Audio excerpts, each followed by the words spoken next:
Wheel. I don't want to go through life being a Wonder Wheel murderer.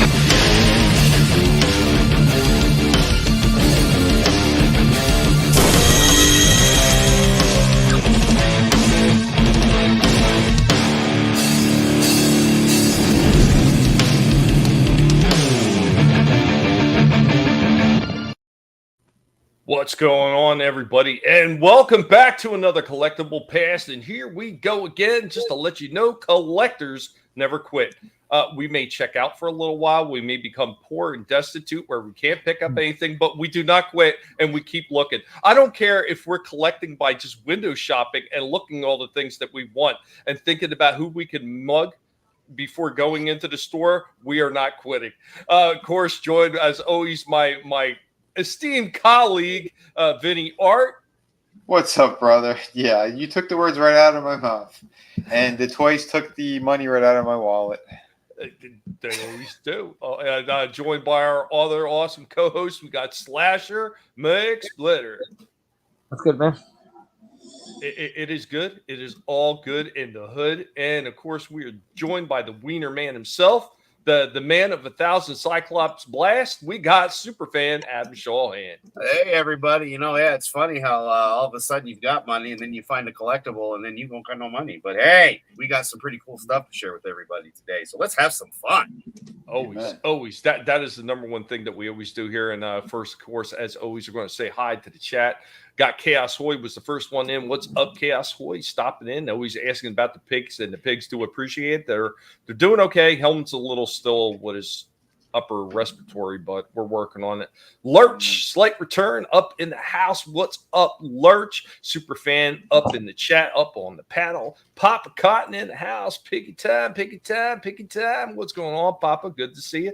I know Keely Chow is also in the house. What's going on? Carl is in the house too. What's up, Carl? Good to see you, man. Curtis YZ also up in the house. Good to see you, Curtis, my man. What's up? Guys, be sure to share the links out there because the pig was last minute freaking scrapping to try to get everything uploaded for this video. So I did not have time to promote it. My paws are very tired. There was a lot of running around, but I am here. And I'm ready to go. Yeah, I didn't get a chance either. It's been, this whole week has been insane. Curtis already dropping links, man. There you go, man. Hell there yeah. you go. Appreciate that, Curtis, man. Thank you, man. Mad respect. Papa Cotton, old G.I. Joes or dolls. Just saying. Well, I mean, technically you're not wrong. The manly dolls. They're dolls that's going to protect the border of Texas. Dolls are gonna rip your head off. Goddamn, Papa. Goddamn. He on your neck. Papa's treating the like button with much respect because he said he just smashed a pig on the like button, but she had to go. Hashtag get a wet wipe.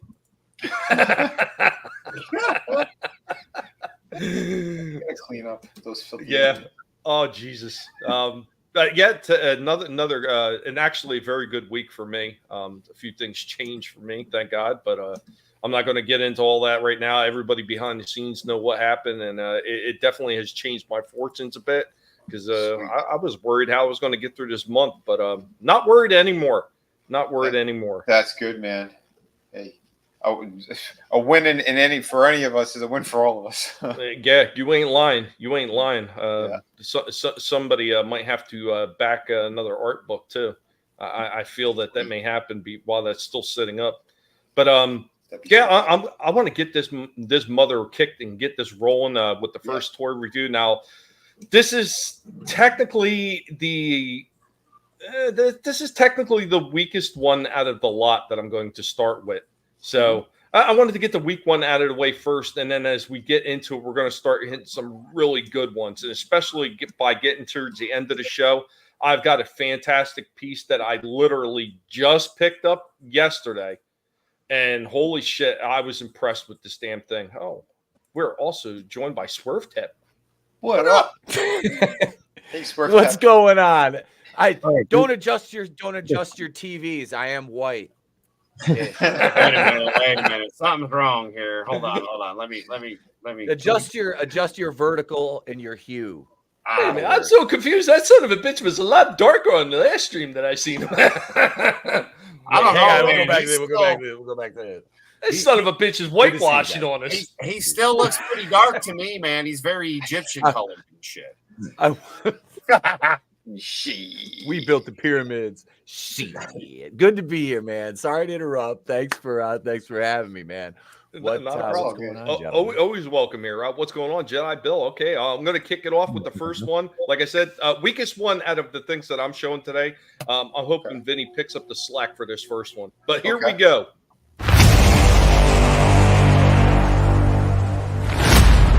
Welcome back as we're hanging out with Cliff Jumper, the master of the Transformers, right, Cliff Jumper? Oh, yeah, Cliff Jumper's getting his nom on, got himself a pepper, and we are getting ready to take a look at another Transformers toy.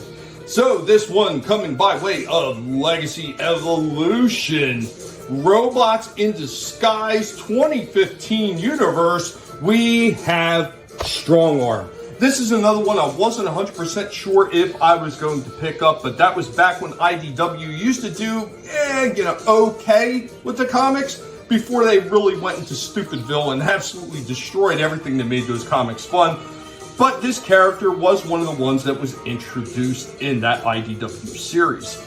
So this one is basically a remolding of the Alita 1 that they did in the Legacy, I think it was it Legacy or Legacy Evolution? I forget completely offhand right now, but it was one that they did another version of Alita 1, and this is basically the same body, just redone so they could bring a Strong Arm. So enough talking about it, let's get this one out of the package, throw it in some action posts, and come back with our final verdict on it. Here we go with Strong Arm right out of the box. There she goes with her blaster in her hand, getting ready for combat. This one, however, is a little bit limited. So you see she's got a waist turn right there. She got a nice head turn. The arms pivot and roll up there on the top of the bicep. And just like you would expect all the other ones, single arm joint, knee joints are single. The rockers in the feet do allow for a lot of movement there. But unfortunately, the way the knees move up into the waist, you cannot get her down into a full kneeling position. But let's try a few more action poses with her. Because of all the movement is available up in their arms, you can actually get the other arm underneath like she's bracing her gun, taking off some shots. Or kneeling down to surrender because while trying to uphold the law, she broke it. Terrible use of the kiblets on the back end of there. But there you go, what would be her police cruiser. Not horrible except the back end. That's a little bit weak. And you should be able to port her gun on as well. So there she goes. She got these little millimeter ports on the side where you can plug the gun into that back end. The other side back on over here. Anyway, guys, that's all we have on this one. The best that I can give this one, the absolute best, is an 8 out of 10. It's just lacking a little bit in articulation, and those big shoulder pad things kind of get in the way when you're moving the arms back. Yeah, you're right. That is a weaker one. I hate that mold, by the way. That's like the Taylor Swift of Transformers.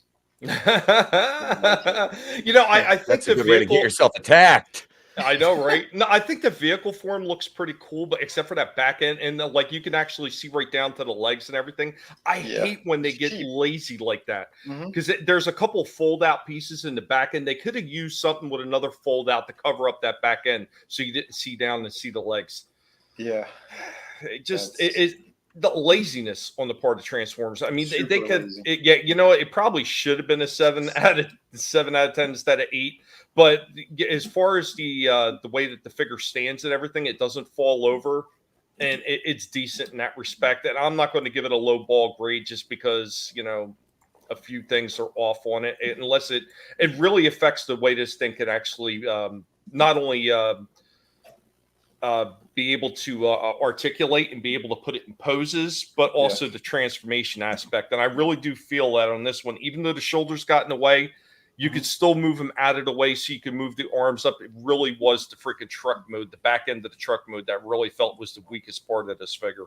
Yeah, but like as far as the face and everything, that's how her face looked. in the 2015 Robots in Disguise from IDW. That's exactly how the face looked. So I didn't know that. Wow.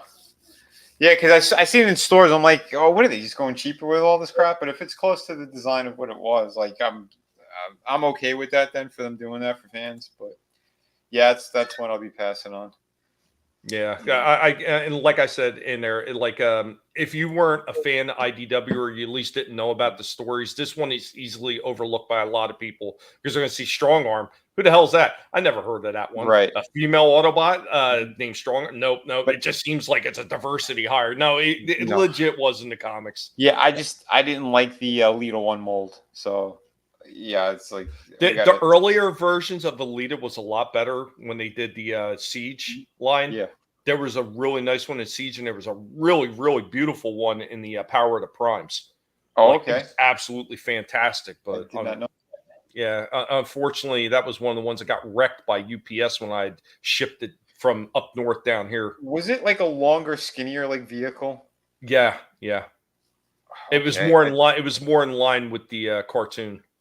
Yeah, because I had one of them because there was like 4 different characters that were similar, right?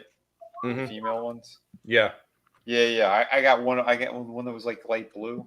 Yeah, that's Chromia, and I have that one in the back too. Okay. I couldn't find the other one. A couple of them were Pulse exclusives, I think. There was a green one called what was her name? Like Firelight or something to that nature. Sounds familiar. Yeah. Then there was a red one in the cartoon as well, and her name was Firestar. Moon Racer was the other one. Okay. Yeah, they're all different color ones, but yeah, I do remember those. Yeah, damn. Well, I got a couple of shorts I could show real quick to kind of break the ice a bit too. I hope they're clean. Yeah. I put them on this morning. No, this was I wanted to show one that actually Lurch had given me. The G.I. Joe figure, Lady J. Lurch actually sent this to me, so thank you again, Lurch. I do have the first release of her, which it's different colors and less accessories on this one, but you can still take off her cap and make her look like she's bald. Yeah, this figure you can still find. Is that a personal attack? That's her Jada Pickett pose. I did say there's a full review that Tommy had done on the original one. I do mention that here, but she didn't come with the alternate hair. Like, then they should have just glued that down. You know what I mean? I think it's kind of silly that they didn't. But and the hat's not removable. No, and the original figure. I remember the original figure had a hat, and then for some reason the cartoon, no hat. I remember that. Well, I meant the original release of the J.J. Classified. She actually has that full set comes off, and you can give her just like the regular hair from the cartoon, right? Like you give her the cartoon, yeah. Which is cool. Like that was a great option. But why would you keep this feature if you're not going to give her the extra hair in this re-release? You know why? You know why? That's Hasbro being lazy. I mean, it's the same thing that we just seen with that Strong Arm figure. And I thought you were kicking it up a notch here, Vinny. Well, it's a notch above that. It's a notch. But I mean, it's the same thing. They like to repurpose shit a lot. So if they already have a mold, and they could actually change the colors just a little bit and throw less accessories and sell it at a cheaper price point. That's exactly what they're going to do. But here's my question: how much extra would a drop of glue have been? that would have been too much for them, Vinny. That would have been way too much for them. Holy shit! You're expecting way too much of Hasbro. Yeah, they're ridiculous. But we do have another cool one. We have the 1989 Batwing from Hot Wheels. This thing was really cool. I had gotten this one before the holiday season, around that time, so I haven't had a chance to film it yet. And I'm like, I'll just do a quick short now. That's dope. I like that. Yeah, it looks cool, but they made one fatal mistake with this. The red on it looks like there was red on it. No, this stupid base. This thing was an epic fail. I don't know what the hell kind of design it is. That needed to be a ball joint underneath. That way you could pivot it back and forth and whatever angle you want. Nope, they did not do that. It's one plug-in, and the slightest move and the thing will topple over. You can put it in the opposite way. You're going to have the same issue. It's like, why would they do that? Why not do a proper stand? All you need is like a perfect ball, at the end of that, and just plug it right in. Boom. But this is these companies, really thinking about the fans. Assholes. But sculpt wise and everything, I do think it looks nice. There's not enough die cast on it either. It's just the main body part. The wings are all plastic. So it's like the price point on these things are ridiculous. This thing should have been tops $5. This thing was $9.99. Yeah, I have a couple of Batmobiles. Wow. A couple of Hot Wheels Batmobiles. Yeah. Yeah, I got a wall full. Yeah, I got the original 89, but I got it years and years ago, man, maybe 15 years ago. I got the 89 one, and then I got the tumbler that are like, from this kind of line, because they re-released those. But this one, I never really find it anywhere. I never really see it. So I did find this one in stores. I'm like, oh yeah, I'm not going to sleep on it. Yeah, Papa's saying that's the same base that comes with all the Star Wars Micro Machines. And yes, you are right. It also came with the Star Trek Micro Machines as well. Wow. So that's them being extra cheap. Yep. That's ridiculous. Oh, what's going on, Tollbat? What's up, Tollbat? Tollbat's in the house. I bid 2 bottle caps and 1 washer for that toy. I think he's talking about the last one. Companies enjoy saving money. You're not wrong. Godzillionaire. Did you all see the neck of the thing? Dog figure they're releasing. Not releasing, released. Yeah, it's out. I'd actually talked about it before it even before anybody else really knew it was out in stores already. We knew it was coming, but we didn't know it was out in stores. And I'd sent it over to Trina. Yeah. Yeah, that's it's from what I understand, it is a pain in the ass of a figure. Lots of heating up parts in order to get them to plug in properly, and it's very fragile. You're not wrong, Lurch. Right? What up, Soul Assassin? Crazy, man. What's up, yep? Yeah, man. And thanks again, Lurch, though. Yeah, that is cool. Like I said, I have the original Lady J. I didn't have this version, and he threw it in when he sent me that ratchet. He's like, I could send you one. I'm like, I don't really need it. Don't worry about it. And he put it in anyway. He's like, yeah, here you go. Sweet. But Did you ever have the back in the day Lady J figure, the OG? I might have. I can't remember fully. I never had that one.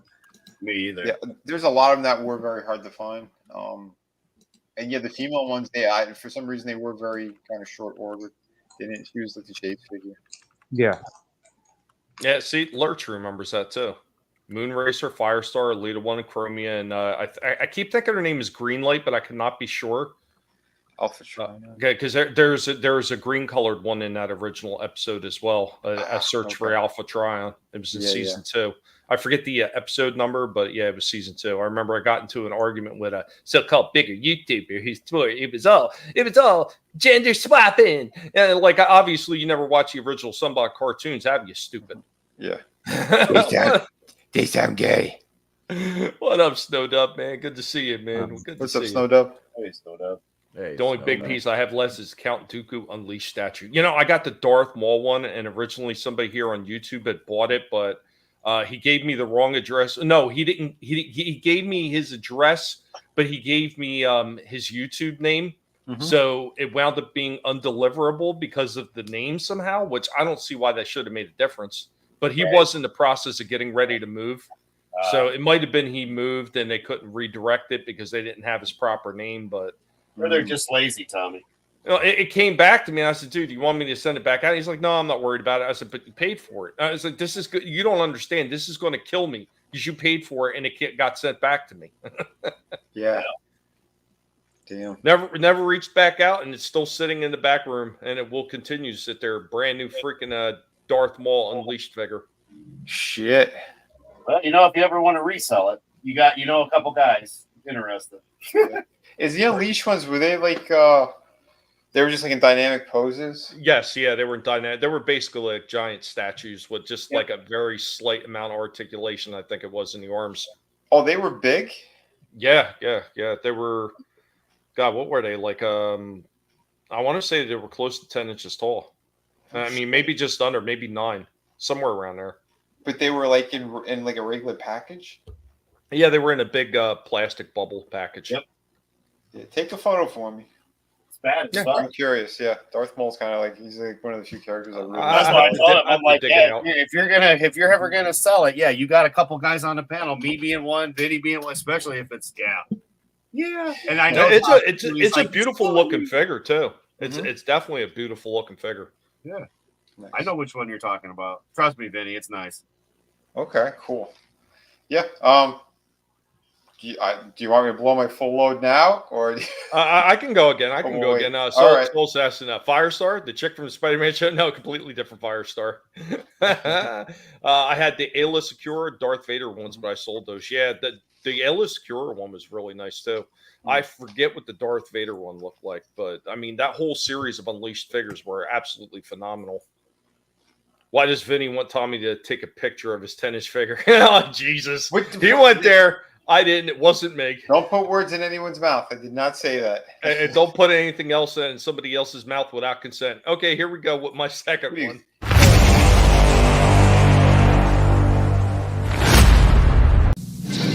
Rodimus, quick! There's been an accident. The new Autobots are monster bots. They're monsters, all right. Decepticons. Monster bots, attack! I'm glad those monsters are on our side. The Transformers, much more than meets the eye. And they've even got sparks blasting out of Transformers monster bots sold separately from Hasbro. Welcome back. Oh, we got old Repugnus sitting out here, and you probably wonder why I just did something recently on Collectable Past about him. But I started like researching. I was trying to figure out what the hell else his backpack thing was supposed to be for. Just it flips up when he's in robot mode and flips back in bug mode. It's supposed to be, I guess, like wings or something like that. But as I was researching and looked at some of the pictures, see if there was anything else to do with this backpack, I discovered something. So this one actually came secondhand, so we didn't have this one brand new. When I first got this thing, these legs were on the wrong side, because I noticed when I put them in bug mode, the clawed feet were out front, and they were out front on the robot mode. And somebody had taken this thing apart. They had this leg on the other side, had swapped legs out. Turns out that these arms are in the wrong position. So these are supposed to be underneath, and basically what's supposed to be the robot arms are supposed to be up top. I really don't understand how somebody could have screwed something up like that, but shit happens. So, I mean, we're just going to take it apart. Just like be real careful getting the screws. Like sometimes you tighten just a little bit and then loosen them. That'll be able to break them loose. Now, if you find that they're like super tight and they don't want to move, the absolute best thing to do is to put a heat source on it. Now we can go ahead and put this arm in properly like that. There it goes. Pop the screw back in. Do the same to the other side. There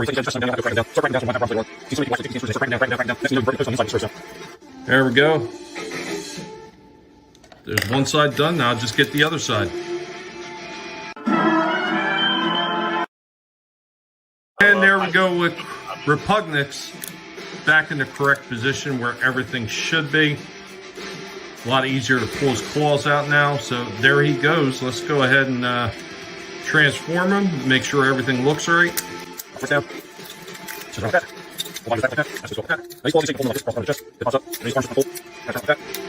And you put the hands up.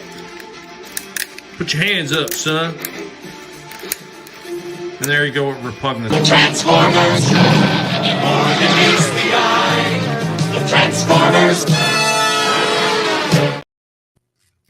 That's crazy. I don't understand how people do this secondhand. Like they take these things apart and they put them everything in the wrong order, like everything. And no, that wasn't a Coke nail. I don't have no money for Coke. Awesome. What's going on, man? Looks like the burger guy from McDonald's. Yeah, I'm glad you busted out the burger monster again. Yeah, that one bugs me. Yeah, that one actually, the sparks still do work in it, but we're missing his weapon. Is what it is. I like Micro Machine Tommy. Again, right? The speed up. Well, I had to make time because I get roughly about 3 minutes for StreamYards for my clips. Yeah. Just over 3, and that is all I'm afforded to have. So, well, how do I make this work as a video? And I just sped it the fuck up. Oh, like screw it. I think it's funny.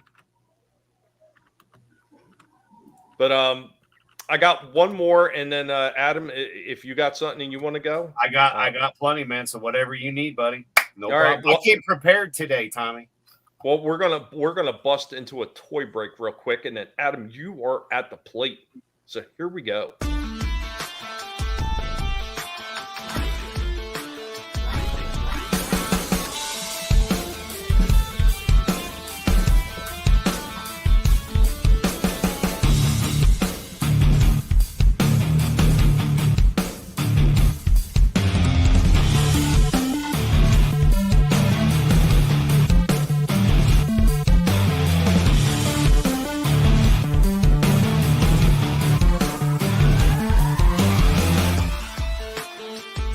That is something a little bit different. I don't think I've ever seen this before. Interesting. Just Batman in black and white.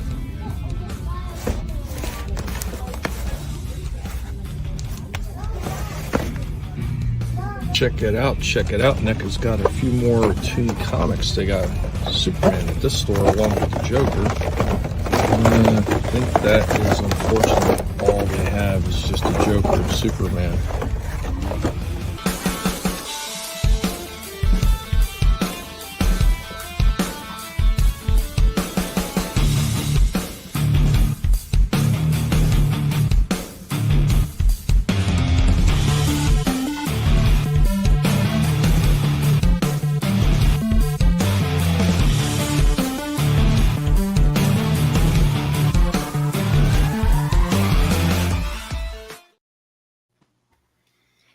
Damn, I didn't know those were out. Were those statues? The first two were statues, right? Yep. Yeah, that was from the Killing Joke. That's cool. Yeah. Yeah. Which store was that? Where do you think? That's Target. Yep. Wow, I didn't know they started putting DC Direct statues in Targets. That's crazy. What was the cost on that, Tommy? I didn't see it. I want to say it was $19.99, but I could be mistaken. I thought it was $19.99. But I'm not 100% sure, because sometimes when you get towards the end of the aisle, getting near the end caps, sometimes things are misplaced, because they actually right next to them, they had the Stranger Things Pizza Boy one. Mm-hmm. And I know that wasn't supposed to be there because the Transformer aisle is like 2 aisles over. Yeah. So Yeah, because I know those DC Direct statues, unless they're making them cheaper now. When those first came out, because they had like a lot of like the black and white Batman ones, those range anywhere from like $60 to $100. Yeah, I was wondering if I thought the Batman figure was gray. That statue was gray. It looked like it. Yeah. But the Joker was in color though, right? Yeah, he was. Joker statue was badass. The Joker figure, the Superman, like those were pretty cool looking for being what they were. I was like, oh, it's like those are actually pretty nice. Now you're gonna make me go to Target, you damn pig. well, I know the first time I'd seen it was, what was that, like 3 weeks ago, Vinnie? The first time I brought up the Toonie comics with the Joker. I think so. Yeah. We Yeah. saw them somewhere too. Yeah. You showed that Joker figure before. Yeah. But this is the first time I've seen the Superman one too. So Yeah, I didn't see mean, that it's Superman before. I think it's really cool that NECA is actually expanding that line instead of just having everything in their Toonie Terrors. It's nice that they're expanding in some other stuff. I mean, I think that leaves a lot of options on the table for NECA's newer doing style DC figures. stuff now. Yeah, they're doing a little bit of everything now. How did so? How many different companies are making figures for DC now? All of them. There's a lot. Yeah, well, McFarlane has the main rights, but yeah, DC Direct, they still have, they can still do their statues and shit. Yeah, I remember like when I was getting the DC Direct figures in the 2000s, it was just DC Direct. It wasn't DC Direct and NECA or DC Direct and this company. Yes. They're Just trying DC to milk Direct. it as much as they could. Papa. Mech is expanding her line too. Her waistline. Oh yeah. Hey, you leave. She's like the #1 supporter of Franzia box wine and cat food. You know what? She is the reason why there was an absolute loss of brine for roads this winter season. So, Jesus. what's going on, Bad Take Boach? I hope that you're doing well. I know Trina's in the house as well. Got the ladies in the house. It's always What's nice. up, ladies? Oh yeah. But we should do it properly. Hello, ladies. Yeah, You want hi, choppy ladies. choppy? Can I buy you a 5th sandwich? You want choppy choppy, Vinnie? Choppy choppy? No choppy choppy. Wait, a fish sandwich or a fisk sandwich? No, not a 5th sandwich. That's coaster, baby. We're not talking coaster, daddy. No. Pardon me, if you will. Shit. Sorry, we're a little mental. Yeah. Not at all. Right. Who's got some more figures to show off? Adam's up. So yeah, man. So this is the Kane figure, which with the cape, which sure, whatever. Hell yeah. Does he have his voice box thing? He has Is that his voice box thing? Oh, that's great. Yes, I know, right? And he came with the title, and again, Oh, that's awesome that they gave him the fucking. it moves and does all that cool stuff. And Vinnie, like you told me, just pull the head up and it'll come on, and all that because I didn't want to break it. That's got the toes and everything. It moves, but it's been hanging out with the ETEP stuff over there. Hanging out with the kazoo. But the thing that was really cool, or the only issue I have with it is they were so lazy that they didn't paint in between the elbow. So it's not red. So when you bend it, it's peach color or skin color. Wow. Yeah, and these are the ones that are now really, really expensive, but they used to be like 25, and now they're like 35 everywhere. I came very close to picking up him and Undertaker, and at the time I couldn't. It's just What type of Undertaker was it? It's the Ministry. Cool. It's the Ministry. So we got like the trench coat vest and shit. Tommy's got it. He did a review on it. But that's the only negative thing that I found. Came with the other heads and hands and stuff. And I was like, well, all right. And I remember when he did, and I thought it was hilarious when he did. Because for me, Kane was the second threat to the Undertaker, right? Like we had Mankind, good old Cactus Jack McFarlane. So we had Mankind when he first debuted. That was a threat. And then for Kane, that was like the next big one. But I led with this one because I knew Vinnie. I know that was one, but because we have the 25-year Kane belt here, which is one of my favorite versions because it's the block emblem. It's not the scratch. Of course, it should say F, not just WWE, but we're stuck with the E. So. But again, I know some people don't like the Signature Series, but this is the whole point of the Signature Series. Like Kane was a badass, Him and Austin held this title with the blue strap completely. That was it. They were the only two to hold it. And so this was the belt that they decided to come out with for Kane, which does kind of look like the mask. And again, the back. Dude, it's still really cool looking, man. I like it. And again, to each their own. You got the straps, I just thought if you're going to go, right, like I don't agree with the monster. Should have been Big Red Machine, but I do think they called him that later. I think it's, and this one has a curve. So many of them don't, though they're flat. The other ones I'm going to show are flat as hell. This at least has that curve. So if you do decide to wear it on your waistline, it actually does, again, snug up. It's not flat like a pancake. But I thought it was pretty cool for what it was. And then, of course, with this one being the, here's the bag it came with, 25 years. Pretty badass. It was on the shop for $200, man. And that's the trick with WWE. If you pay attention, you can get their $400 or $500 titles for $200. That's how I did it. But we've got, of course, we've seen this on a certain arm. I don't know whose arm that could have possibly been on this channel that's got it, but it ain't mine. A certain guinea pig. But when you take the Undertaker belt, which was one of the first ones they did, which is also flat as ever, but we've got the I like what they did with the strap on that. Yeah, it's what's really nice too It's got a kick butt, huge buckle there, or and help me, Pete. Tip, What belt now? tip. The belt tip's really, really, really big.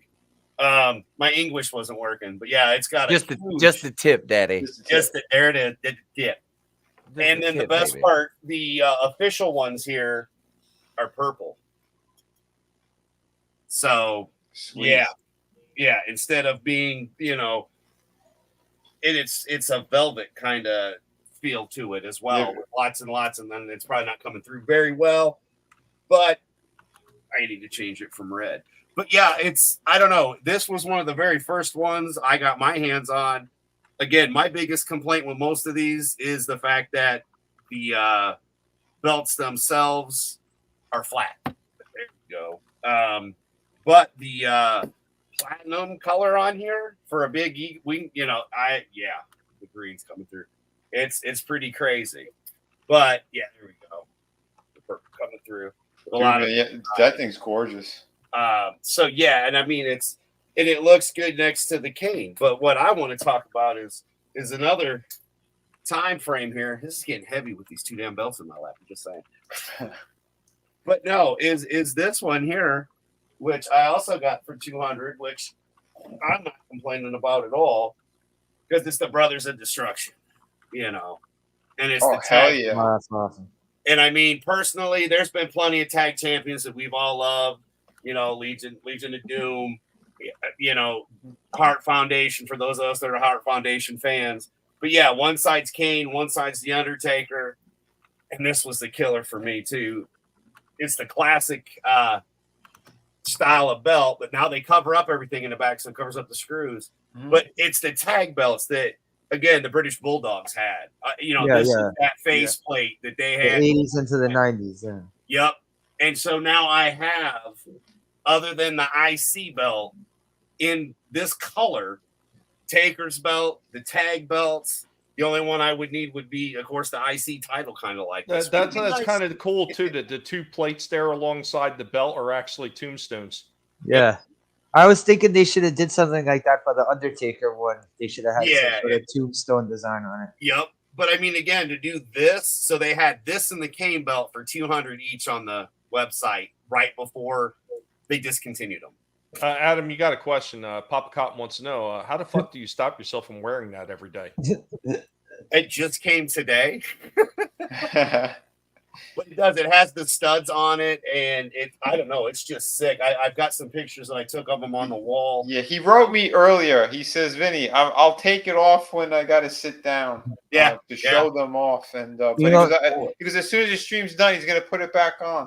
It's been a while since I've seen this guy, but no joke, this dude would walk around my neighborhood with the big gold belt on his he would hold it on his arm, like over his shoulder. And I'm online at a pizzeria. He's fucking standing there. This dude was like this skinny white dude with long hair, and he's wearing a jacket and like purple spandex pants. Like he's walking. He's just standing online like that. He's just standing online in the pizzeria like that. Then I see him later on at another store like that.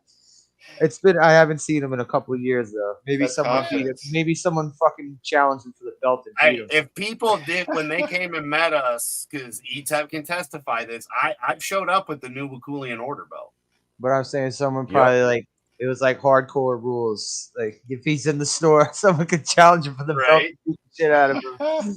Yeah, Papa said that last one. He not only would he rock those every day, but he said that last one was definitely for grocery shopping. Dude, that is great though.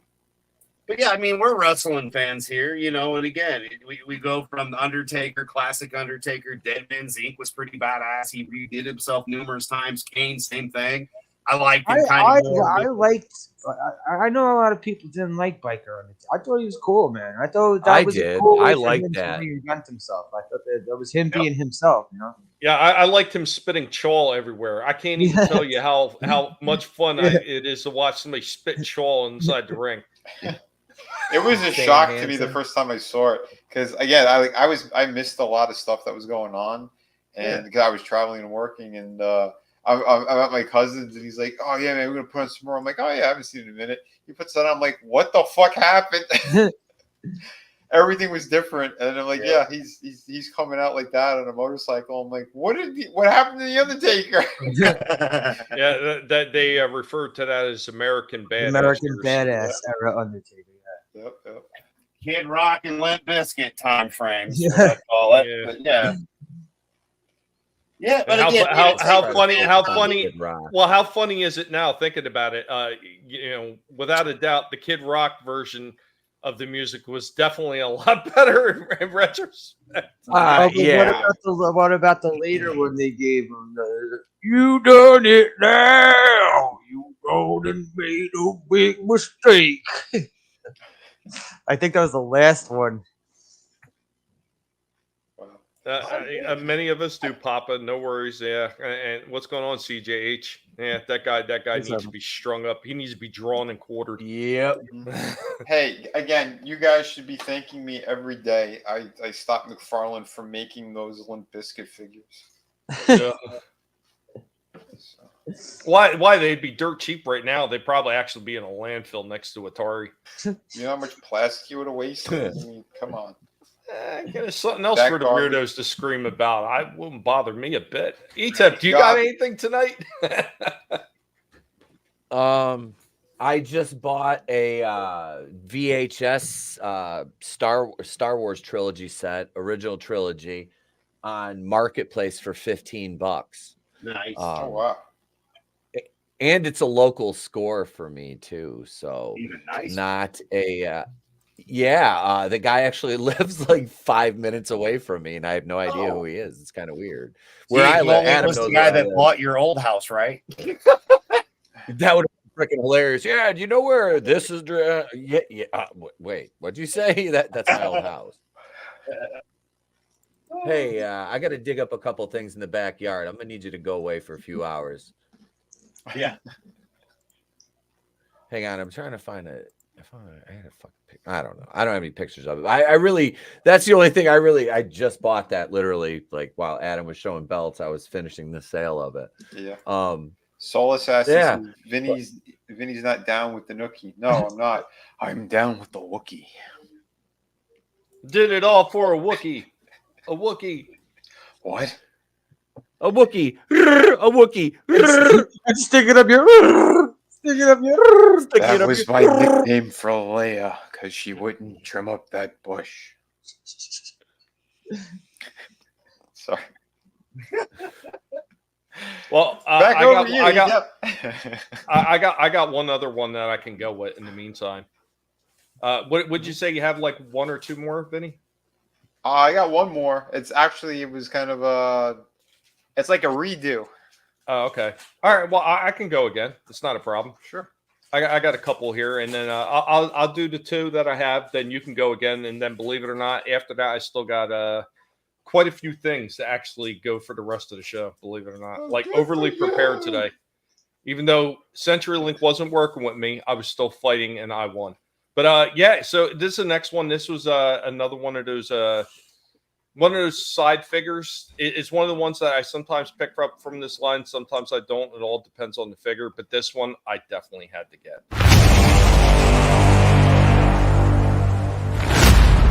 Come back as we're hanging out with Strike the Hard Icon Pig. Strike's getting his nom on, got a nice pepper, don't you, Strike? Having a good time as always. And the horror icon pig knows what is good, and he is ready for this next horror-related review. So, by way of NECA and Toonie Terrors, we have Vincent Price. Seeing this one out in the store, it's the first time I've seen it, and I know that NECA is actually getting ready to do an Ultimates version of Vincent Price as well. Definitely interested in picking up that one. Usually I don't open up these Toonie Terrors. These ones are pretty much just wall hangers for me, but damn does this one look pretty damn good. I really like all the stuff that they put in there. The cat, the skull, the extra hand, and of course he's got his cigarette and the one that he's got already on the figure. I think this is a pretty decent representation of Vincent Price, and I think NECA did it right with this Toonie Terrors release of him. Think this one's nice, and the price point on these did come down ever so slightly, so now they're sitting right around 15, where before they were almost 18, so it's always helpful when they're a little less hurtful on the wallet. Anyway, guys, I think this one is decent. I'd give this one a good 9 out of 10. I think it looks pretty good. It falls in line with everything else they've done with Toonie Terrors, and it does look like Vincent Price.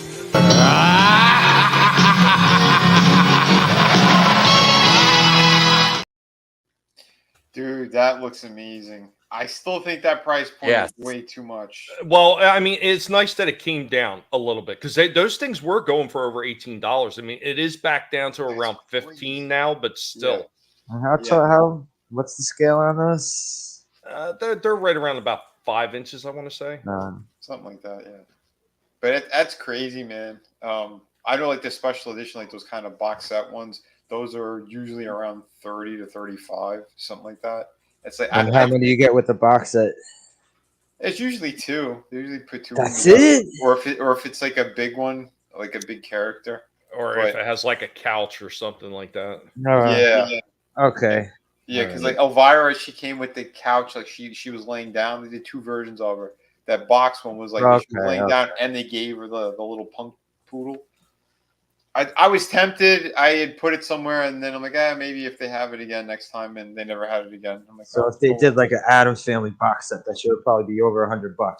No, that would probably be around the $40 range because that's usually what they have for the bigger ones. Because I got the Jaws and Quint set, and the Jaws is pretty large compared to the Quint figure. Like you could actually stuff the whole Quint figure right into Jaws' mouth.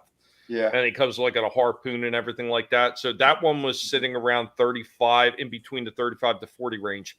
Then they did American Werewolf in London, where they've got Jack, and then they've got the Wolf. Yeah, and that one's right around the same 35 range. And then they had the one for Halloween 3, Season of the Witch, where they got the 3 little animatronic evil doers or whatever the hell, the pumpkin, the witch, and the what is that, the skeleton. So they got those in a 3-pack, and they're somewhere right around that $35 to $40 range as well. So that was a Toonie Terror? Yeah. Because I saw one of those. Well, they did it as a regular pack, and they also did it as Toonie Terrors. They did it as both. Oh, okay. Because I remember seeing the packaging in Target. I opened it up, but it wasn't Toonie Terrors. Like they had I think soft goods on them as well. Like they were like little kid figures that, I guess they went in scale with the regular 7-inch line. But yeah, that's cool stuff though, man. They do look amazing. That Vincent Price looks incredible. I think for a Toonie Terror, there's definitely a lot of detail in that one, especially in the face and everything. It looks like them. Yeah. Which means that Vincent Price figure should be coming out soon if that one's already out. Yes. I'm surprised it not already is. Oh, man. I'm looking forward to seeing that one. What's up, Planet Tobar? Good to see you. What's up, buddy? CJH, Tommy, did you know no one has bothered to make screen-accurate small soldier action figures? I remember Burger King did ones that looked fairly screen-accurate. It wasn't perfect, but I do remember seeing those. They had keychain character heads. Excuse me, their eyes lit up, and I had one of those. It was the the general? Was it Kelsey Grammer? Who did the main bad Tommy Lee guys Jones. voice? Yeah. Tommy Lee Jones. Sorry, Kelsey Grammer. Jesus Christ. Yeah. But I had one of those, and you just push the little thing in the back, and his eyes glowed red. It was just kind of fucking cool. But I never got any of the figures. Those would have been dope though, because those characters were freaking awesome. Yeah, I seem to recall toys. I seem to recall some toys. I remember Burger King ones because my brother has a few in the back, and one of them's the little soldier guy with the whitish gray hair or whatever. The one with the flat top, right? Yeah. That's the Tommy Lee Jones. Yeah, that's the head I had. Yeah, my brother has that little figure, and I'm pretty sure that one in particular was a Burger King figure, but it was a full figure. It just, it was like the figures of the time wasn't incredibly articulated. So, yeah. No, Time Profit, the black and white doesn't matter. Black and whites will be the same damn price as the color ones. It makes no difference. Really? Yep. Yeah, you think less paint applications, but nope. Yeah. They're like collectors. Bend over. And grab your ankles and smile. Right? No, I hear you, CJH. I hear you. I mean, maybe eventually. You just never know. You never know. It's possible, Papa, because those are the ones I'm remembering. Is the Burger King ones, and like I said, we have some of them in the back, so I'm thinking that's what it was. I mean, that'd be something we could probably do a little research for and figure it out. But Etep, did you have something? Yeah, actually, slipped my mind because they're behind the green screen here. I have the. I don't think I've shown this one on here yet. Oh, nice. Nope. Halloween, the Halloween 2, and we were on. I believe it was this show in October when one of you guys pointed this out to me. So I was like, Yeah, I had mentioned it. I think Vinnie had mentioned it. yeah. And Nice. first of all, the box art on this is absolutely gorgeous. Amazing. Yeah. Hey Trey. What's up, Trey? What's up, buddy? Hey Trey. We're showing the Michael Myers and Dr. Loomis off here. I got to get him from an angle there, but Did you see the one with here, turn the with monitor Loomis off. and Lori? There. I didn't see that one, but That's a don't different tempt scale. me. Now I'm gonna have to Yeah. buy that one too. But yeah, this is and Loomis has different hands. There's 2 pistols. His hand down here, there's a lighter in his it's not going to work because the green screen, I see but it. yeah, he's got the lighter lit down there, and then there's and you've got the this, Jesus Christ, help me, Rhonda, you've got the scalpel and the kitchen knife, the pumpkin up here, which is really cool. Yeah, there's a flame. Yeah, yep, there's a flame. Effect. That is awesome. Yep, flame, hammer. Yeah. Michael has an alternate. I gotta remember. He's got an alternate head right here with the bleeding eyes, which Yeah. is a really, really kick-ass looking effect. But That is yeah, so that's cool. I think that lantern that's lights the up too. Halloween 2-pack. Yeah, it should. I know they did one that did light up for sure. I don't know this one. It looks like it's solid, but yeah, this was I had when you guys showed me this. I'm like, I you know what? And now I have Michael and Loomis. All right, the next one we have here, and I have Ghostface open. I opened him up. Yeah, he's this one is getting opened up and getting put on the wall upstairs by the picture of me with Doug Bradley and my 2 original Pinhead art pieces, which is going to be my next tattoo. But we have Pinhead. My wife got me this for Christmas. That's awesome. The ultimate Pinhead from NECA. Again, the box art on these is great. This is the actual figure on the back. Yeah, this thing is amazing. The likeness. And having met Doug Bradley, I can say that this is a phenomenal fucking. It looks amazing. Yeah, it does. But yeah, the figure, it's got the 2 heads. You got 4 hands. He has some weapons. He's got like the little hook. He's got the chains and the hooks. Yeah, well, just the one little hook there. I thought he had a chain too. But there's 2 lament configurations, which is cool. Yeah, really, really nice. I wish you got. Sorry about the green screen. I know, and the material, whatever they use for like his skirt piece, is like it's so accurate too. It looks really good, and I'm gonna open these up eventually. And like I said, he's going on a shelf. Yeah. Well, that's what's good about the way NECA does them like that, the ultimate ones, because you could just slide them out, pop them back in and out, or whatever you want to do. Yep. Yeah, these were great. But yeah, I love Hellraiser. Just the first 2.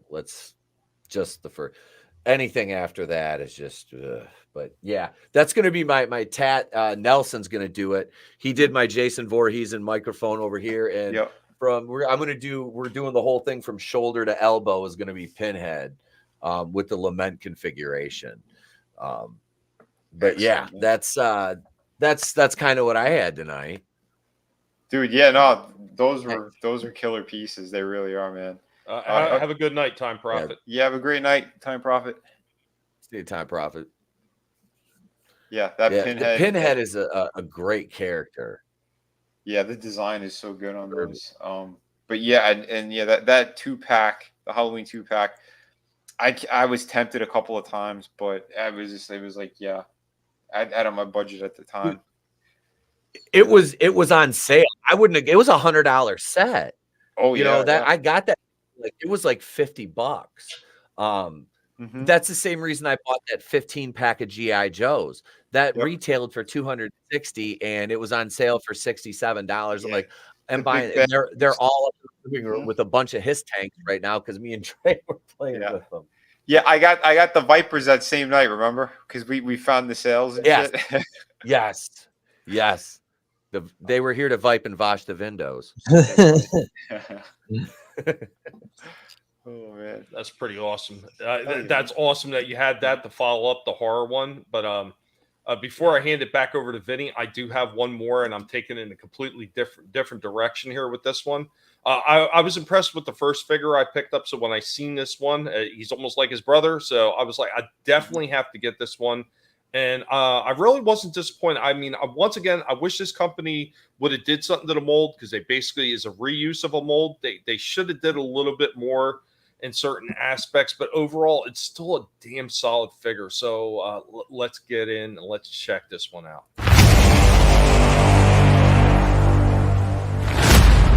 Welcome back as we're hanging out with Indy, the archaeological pig and the biggest boy in the house. Right, Indy? Here's your pepper if you want your pepper, Indy. And we are hanging out with Indy as we are getting ready to check out something that is, well, it's got an older school theme to it. So this one is by way of Jada. From Ultra Street Fighter to the Final Challengers, we have Ken Masters from that Street Fighter line. This one looks pretty damn cool. We did the Ryu one before. I haven't picked up Fei Long, and I know they have a Chun-Li one out there as well. But this one looks pretty damn nice, and I love that they do the arcade game style front packaging for it to make it look like the arcade. Of course, they got some pretty cool artwork going around the back, and then on the back of it, they're showing you all the characters maybe possibly coming in this line. So without further ado, we're going to get this one out of the box and throw it in a bunch of action poses and see what it looks like. And here we go with Ken right out of the box in a nice stationary pose. Ken does have enough movement down in the knees and in the thighs to be able to get into a full kneeling position. Showing off some more of that leg articulation right in there, got Ken in a nice wide, ready attack stance. And of course, you can see all the movement that is in the arms. Let's get him in a few more action poses, really accentuating all the movement that he has in the upper body as well. And in a bit of a pose, like he's delivering uppercut right there. And you can see where the other arm is coming all the way in because it's got a nice butterfly joint there. A nice little pivot at the wrist as well. Bicep turn, double jointed elbow, and a tremendous amount of movement also up in the shoulder. He also has a little bit of a chest cut in there, so it's got a little bit of room to actually pivot him backwards. A good waist turn as well. Of course, Ken is not one to be modest, so he's flexing here for all of us. For those moments when Ken needs to get serious, well, he's got a secondary head right here, 2 extra hands. He comes with this nice little stand with his Hadouken blast. And of course, you see molded inside the Hadouken blast, you can probably just make it out, are his hands in the Hadouken blast. I really love that they did that with both the Ken and the Ryu figure. Anyway, guys, much like the Ryu one that I did before, this one has decent articulation. I think there are a few things that they could have improved on these ones when they were doing as they go further down the line, since most of Ken is pretty much a reuse of the Ryu figure.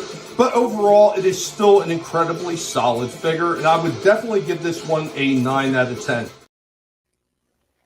Yeah, it's a beautiful figure. That's nice. They did show the full line of them at one of these toy conventions or something, or comic book convention. I remember seeing it. I think it was Toy Fair, and they had like that full lineup. They look incredible. I'm surprised they haven't shown them off anywhere else. It was just on one of those Toy Fair places, or one. It was just one video. I never saw anything else. But they had all of them, so they're already made. I don't know why they're kind of holding back. I guess they wanted to release them in short waves. I guess they don't want to overplay their stay by throwing too many out on the shelf at once. I guess, but man, they look amazing. Are there any pig bloopers? Yes. Yes. Jumper is usually the culprit for that. Pisses right through the bed, fills it up with shit. He does it almost every time. He's usually why he's the last pig, and it's why I've changed my shooting format to show in the beginning with the pigs and the ending with the pigs, and in the middle I do everything with diorama backgrounds, and do posing that way. Because Jumper wants to be a butthead, because I always do these on top of my BattleBots arena, and I get really tired of having to use Clorox wipes on my BattleBot arena before using it again. Release the pig blooper reel. Maybe I will, Papa. Maybe I will.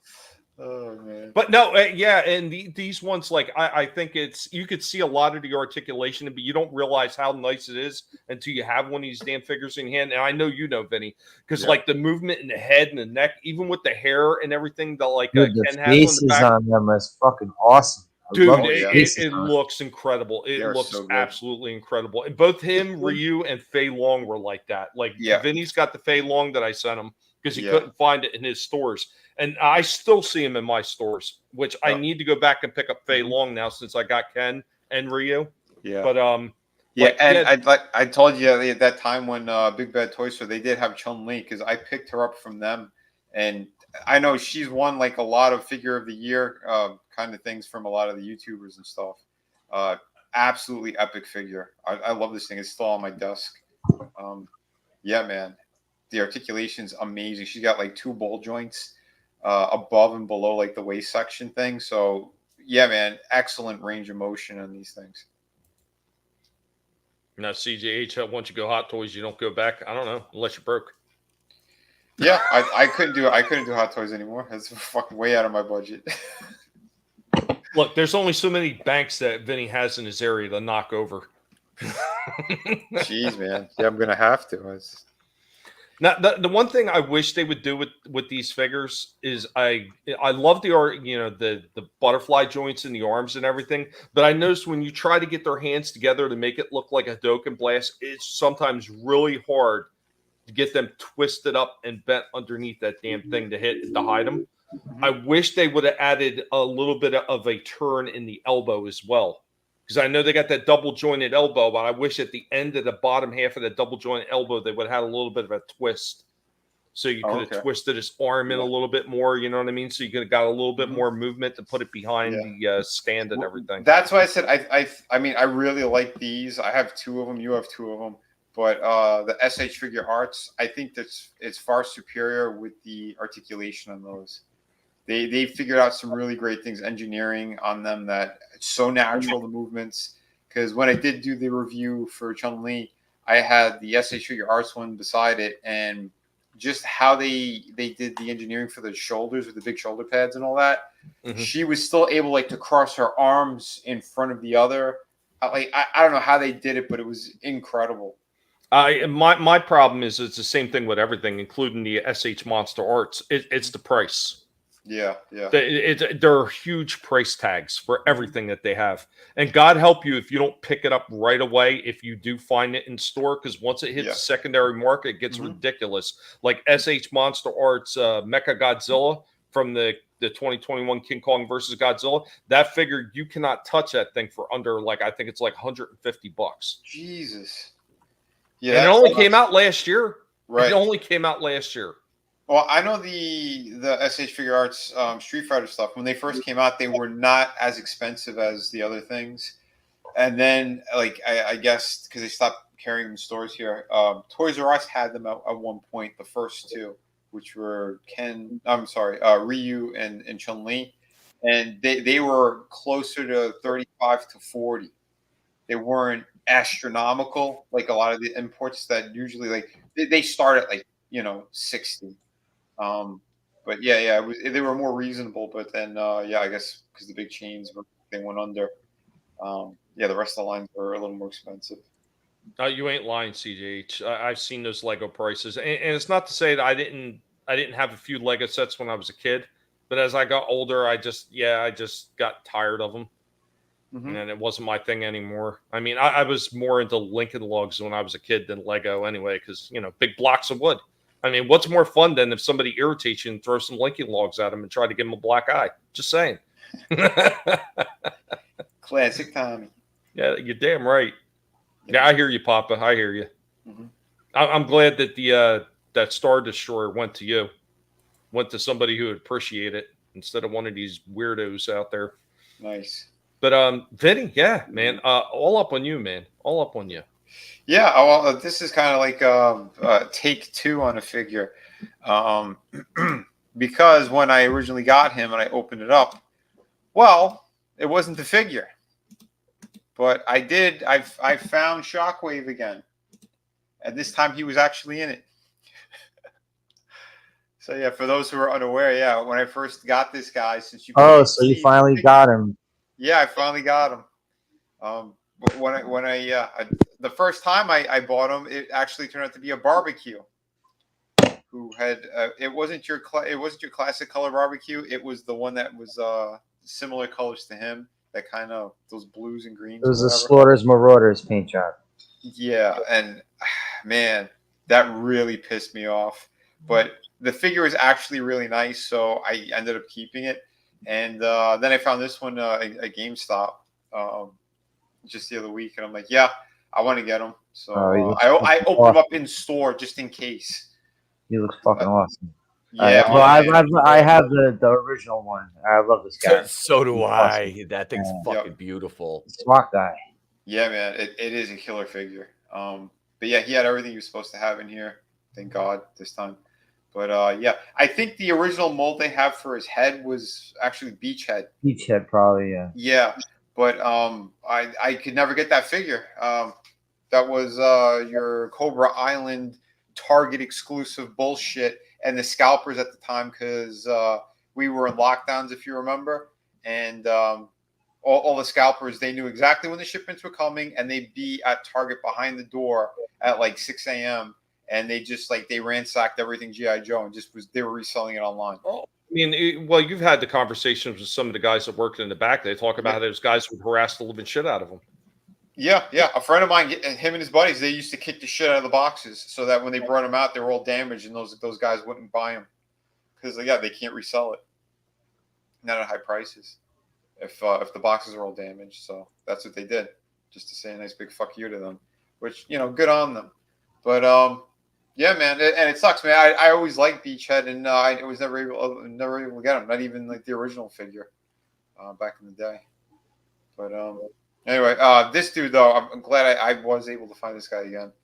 Just one in the store, one in GameStop. So I'm like, yeah, I'm gonna get him. And they did a very nice job. The articulation is fantastic. Normally, those figures that have like those vests, like the last couple of them that I'm seeing now, they figured it out.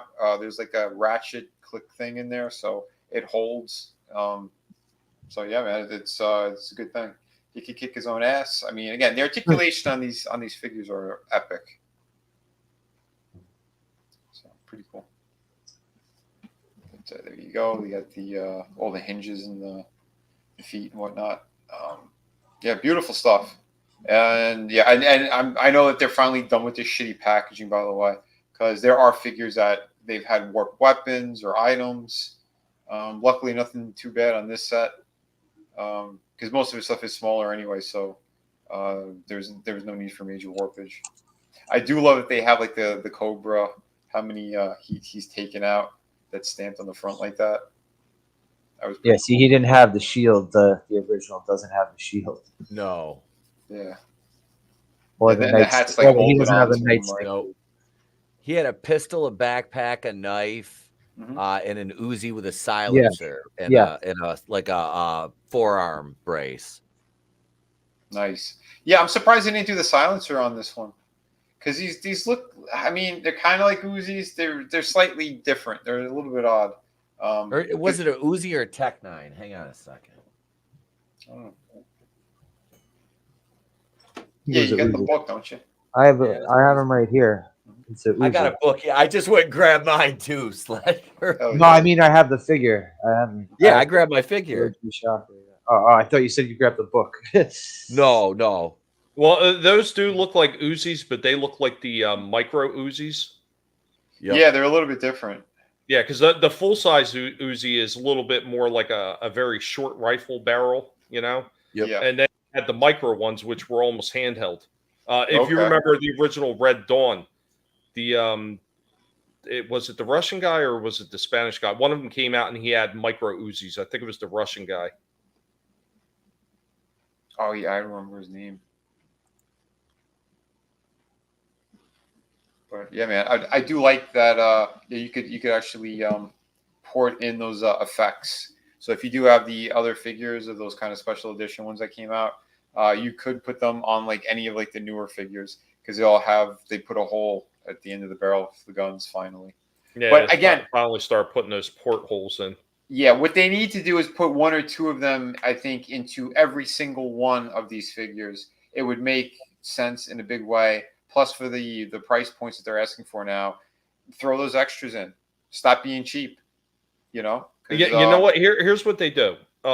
They've already done it with the Transformers. Like some of the older figures that didn't have the freaking blast effect ports. Mm-hmm. They re-released some of these guys in small packs, like 2 or 3 figure packs, with the portholes in the freaking guns. You know, for the people that didn't get them, or maybe the people that want to upgrade to ones that have the porthole packs, or you can even just release weapon packs. Hasbro, you can absolutely do that. People would buy. They used to do it with the original ones.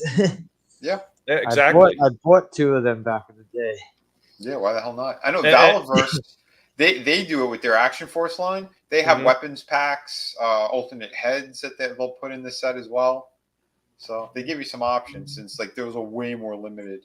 Jeez, I'm kicking myself in the ass. I missed out on one of their figures, and I'm like, she looks like a dreadnought. So I'm like, I was thinking about getting her. She was called Pandora. I look now, that figure's going for over $100. That's like, one of those Valaverse figures. Yeah, those are nice. They're doing some amazing work. Amazing work. There's this one guy I watch, or I watch him sometime. Articulated Ninja. Mm-hmm. He does like 90% of the stuff he seems to do is always Valaverse stuff, and yeah, some of those figures are just like jaw dropping the way. They're amazing, dude. What was and it? Now they're doing vehicles. Who was it? Tony from Analog Toys did a lot of the Valaverse stuff. I think it was him, and then I know Sal from 2 Cents Toys. He covered it when he was still doing his stuff. He did a lot of Valaverse. I have one of theirs. I bought the original Sergeant Slaughter. What was it? Valor versus Venom. I only saw pictures of these ones. Valor versus Venom, right? Is that what it was? The Action Force line. Yeah, where they were putting out 2 packs. It was one guy versus the other, right? No, these are single figures. Okay. Yeah, they were single figure packs. They're in the same exact scale as G.I. Joe, so you can mix and match them. And some of their parts and things, like you could port them over, like if there's alternate hands and whatnot. I have like I said, the Sergeant Slaughter. That's the only one I have from them, and it is a beautiful figure. It really is. But yeah, I was tempted to try one of the female ones, but again, that figure sold out so fast. And yeah, I looked on eBay, almost all their figures, because again, they don't really make as many. They're all going for anywhere from $100 to like 150. It's insane. Yeah, that's one of those companies you definitely got to pre-order. Real quick, Papa Cotton was worried that his one comment here was too much.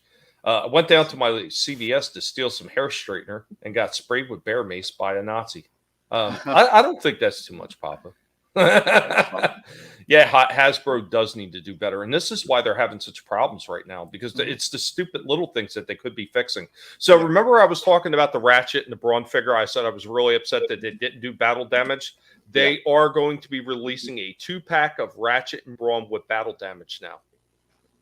So apparently they heard. I hope they heard me, because God damn it, Hasbro, you need to listen to me. Listen to what I'm telling you. Do it right. Listen to the pig. Listen to the pig. I'm that old school Transformer head. You want to listen to Transformers? You want to see him sell? Come to me. Right. Oh, and by the way, we did talk about it, I believe, last week. And they do have the pre-orders are now up on Big Bad Toy Store. The Wolfman, Raphael.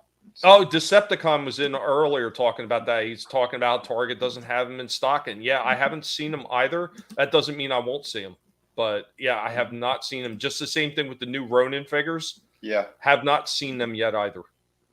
Yeah. I saw the chick that looks like Electra. Yeah. That's Shredder's daughter. Okay. Kira, I think her name is. I think that was it. Yeah, I saw her at Books a Million. Yeah, because she's the one that kills Raphael in the last Ronin. Like they kill each other basically. Yeah. It's good. I mean, Last Ronin, I know it got a lot of shit, but actually, I haven't read it. I've been meaning to get my hands on it. It's really good. Well, here's the thing. So, Last Ronin and the Lost Stories of the Last Ronin, both books are available at Ollie's for a really cheap price if you can wind up getting to an Ollie's. And even the Lost Pages, even though it's got some of the newer Turtle things in it, the way it's done in that book is really not that bad. They have the Last Ronin, that hardcover book at Ollie's. Yeah. Wow. I don't have any near me. Next time you go, let me know. What you know what the prices are on them? I want to say that they were probably under $15. Jeez. Yeah. Next time you go. And those books were selling for like what, 60 in the stores? Something like that. Yeah. It's anywhere from 40 to 60. Yeah. Shit. Wow. Man, how are there no Ollie's here? This is driving me crazy. Same. Right? That's why I say, you ever come up to visit me, I know what's happening. We're going out to all my Targets. We're going out to the Ollie's. We'll spend days out there alone. I can convince my buddy if I'm going to be doing the MegaCon one. What wife is going to be texting me? I need the car. I got to go to work. Look, woman, we're doing important work here, looking at toys. We don't have time to get the car back for you to work. Oh shit! Call somebody up to drive you. You're gonna have to Uber. Right? You're gonna have to Uber. Dude, man, yeah, they got some really cool ones. Yeah, there's Raph. Oh yeah, and he comes with all the arrows. But what is Raphael. That? I know. I'm saying, like, what's the gimmick here? It's part of the last. It's part of the last Ronin thing where they're like totally armored up. Completely unaware of that whole storyline.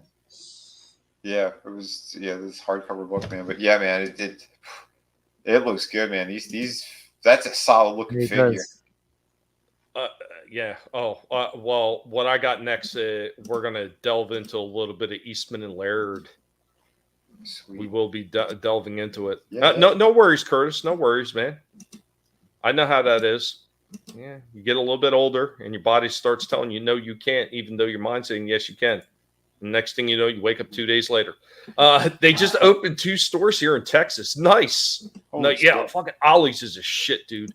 And here's what I suggest: anybody that's got a local Ollie's and you can go out to them, ask for an Ollie's card. So you sign up for free for an Ollie's card, and you get all kinds of extra discounts mailed to you. So we just had one recently mailed to us because of our Ollie's card for an extra 15% off our entire purchase. So, oh wow, it's always nice to have those things. Call someone who gives a fuck, woman. Tommy 2024. You're damn right. You're damn right. It's power time, bitches. This is how we get into the next topic. We're going to go in with the trivia because it's trivia time here on Collectible Past.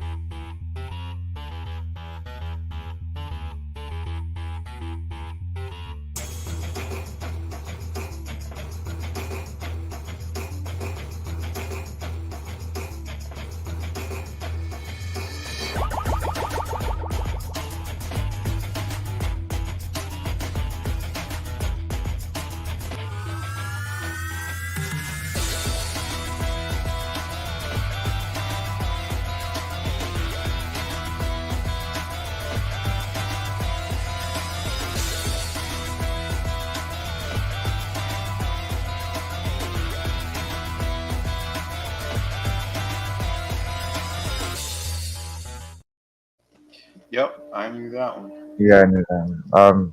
What was that show that they had a couple of years ago? Toys Made Us. Yeah, there you go. Oh yeah. Yep. Yeah. I knew exactly where you're going as soon as you said that. Show they had a few years ago. I'm surprised they didn't do any more of those. That was and they did the movies that made us. That was another really good one too. That was the movies that made us is what got Trey interested in RoboCop. He sat there, put it on Netflix, and was like enthralled with the making of RoboCop, which we still haven't had a chance to watch it yet. But he puts the soundtrack on YouTube and shit. He'll find like the you just go on there and voice search RoboCop soundtrack. Awesome. But yeah, when I bought my OCP hat, because I told him all about the movie, and we watched the making of it together again, and yeah, he likes my OCP hat. I bought it Horror Hound a couple of years ago. But yeah, I Vinnie, I got that RoboCop figure from you. Yep. He's been in a couple battles. That's great, man. Do you think he's going to be cool with the whole movie? Or do you think there'll be some parts that scare him? I think he'll be fine with it, given everything he's watched already up to this point at 8.5. Yeah. I think the only part I'm going to have to kind of censor is when Miguel Ferrer's doing blow off the. Man, I was 8 years old when my dad took me to the theater to see that shit. Yeah, I was saying, I was going to say, right? I watched that on VHS when that came out. When I was like 7, 8, and 7, because that came out 8. So I was 7 years old, and yeah. I was watching that with my dad and his buddy. My dad looks at me and he goes, "Don't tell your mom," and just let me watch it. Like, fucking, I don't care. I don't even know if my dad told my mom he was taking me to see that. I think he might have just been like, "We're going to the movies." Yeah, I remember seeing them. Yeah, at the movies as well, man. That was so great. Yeah, the only part that kind of freaked me out a little bit as a kid was the sewage. My dad were dying laughing, walking out of it. Well, when he hit him, when he hit him, dude, I couldn't stop laughing. And he splattered. That was what was that? Ray Weiss? Clarence hit him. Oh, Ray Weiss was the other guy, the one who I got him, Clarence. I got him. Boom. Yeah, he gets shot when he's up on the balcony. Yeah, because what's her name? Nancy Allen shoots him, right? Yeah. No problem, Curtis. No problem, man. You do so much here, dropping all those links for us. It's not a problem to do that for you. But this leads into my next topic. So this one is another interesting one. I barely remembered this character, and I had to go back and do a little research to see where he came from. And I was like, oh, okay. I kind of remember this guy now. I don't remember having this toy, so this is obviously a retro re-release of this figure. So, of course, with the trivia question in mind, it's going to be TMNT related. So how many of you guys remember this one?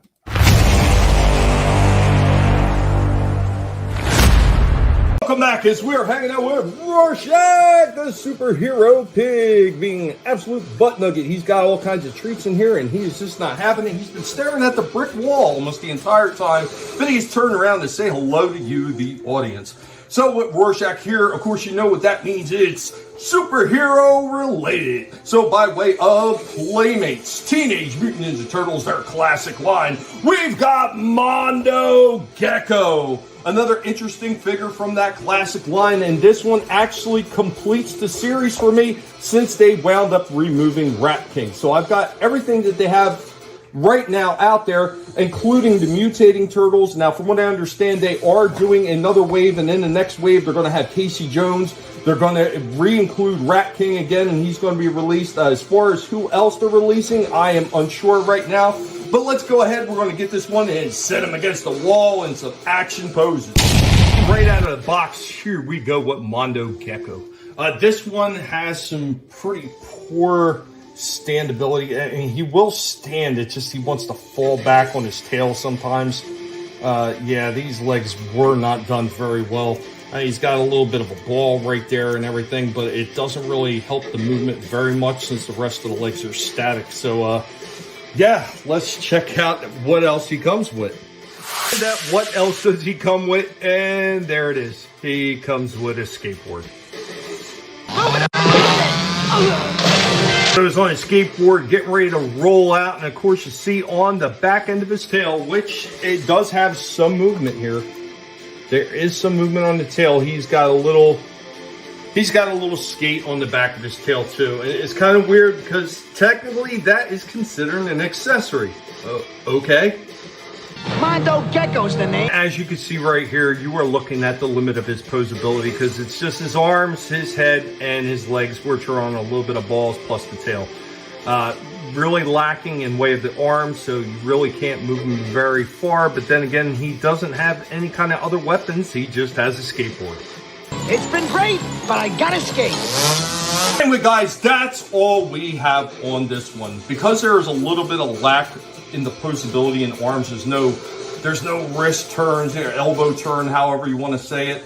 There's a little bit of a lack of movement in the legs, just ever so slightly. And of course, because the peg on the back of the skateboard doesn't accept the foothold that he has on the figure very well, the absolute best that I can give this one is an 8 out of 10. Teenage Mutant Ninja Turtles, Teenage Mutant Ninja Turtles, Teenage Mutant Ninja Turtles, heroes in a half shell.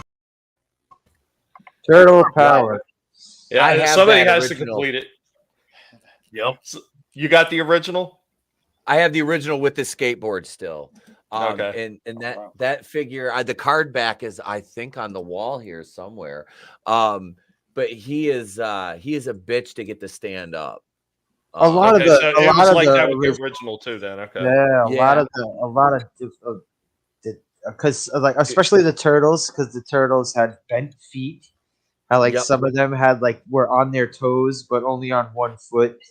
Yeah, that always pissed me off as a kid. It's like I wanted this figure so bad. I get it, and I'm trying to stand him up and set all the figures up, and you can't get one of them to stand up, so you have to find something for him to lean on. Yeah. The worst was always Shredder. Oh, dude, yes. I bought Trey a vintage Shredder at a resale shop we were at. And yeah, he was like, Dad, I cannot get him to stand up. I'm like, we never the design of that figure just sucked in general. Well, it was ripped from the pages of the comic. Yeah, I know. You said it was from a particular panel. Yeah, from the first series. I've got first, 3 episodes too. Oh, Slash and Metalhead. Metalhead was like the robot one with his brain exposed, right? I like the original Slash, but I don't like what they did. What they kept remaking him. They made him look more and more stupid. They made him look doofy as they kept remaking him. I liked him in the original cartoon. But I just like the way he looked in the original figure because he had that crazy face. And they made him look more and more like just a moron. Yeah. But that one was okay. But this one right here, as far as I'm concerned, this one is the star of the show. The next one I'm going to show off. And I bumped into this one completely by accident yesterday. And as soon as I seen it, I was like, oh shit, that looks amazing.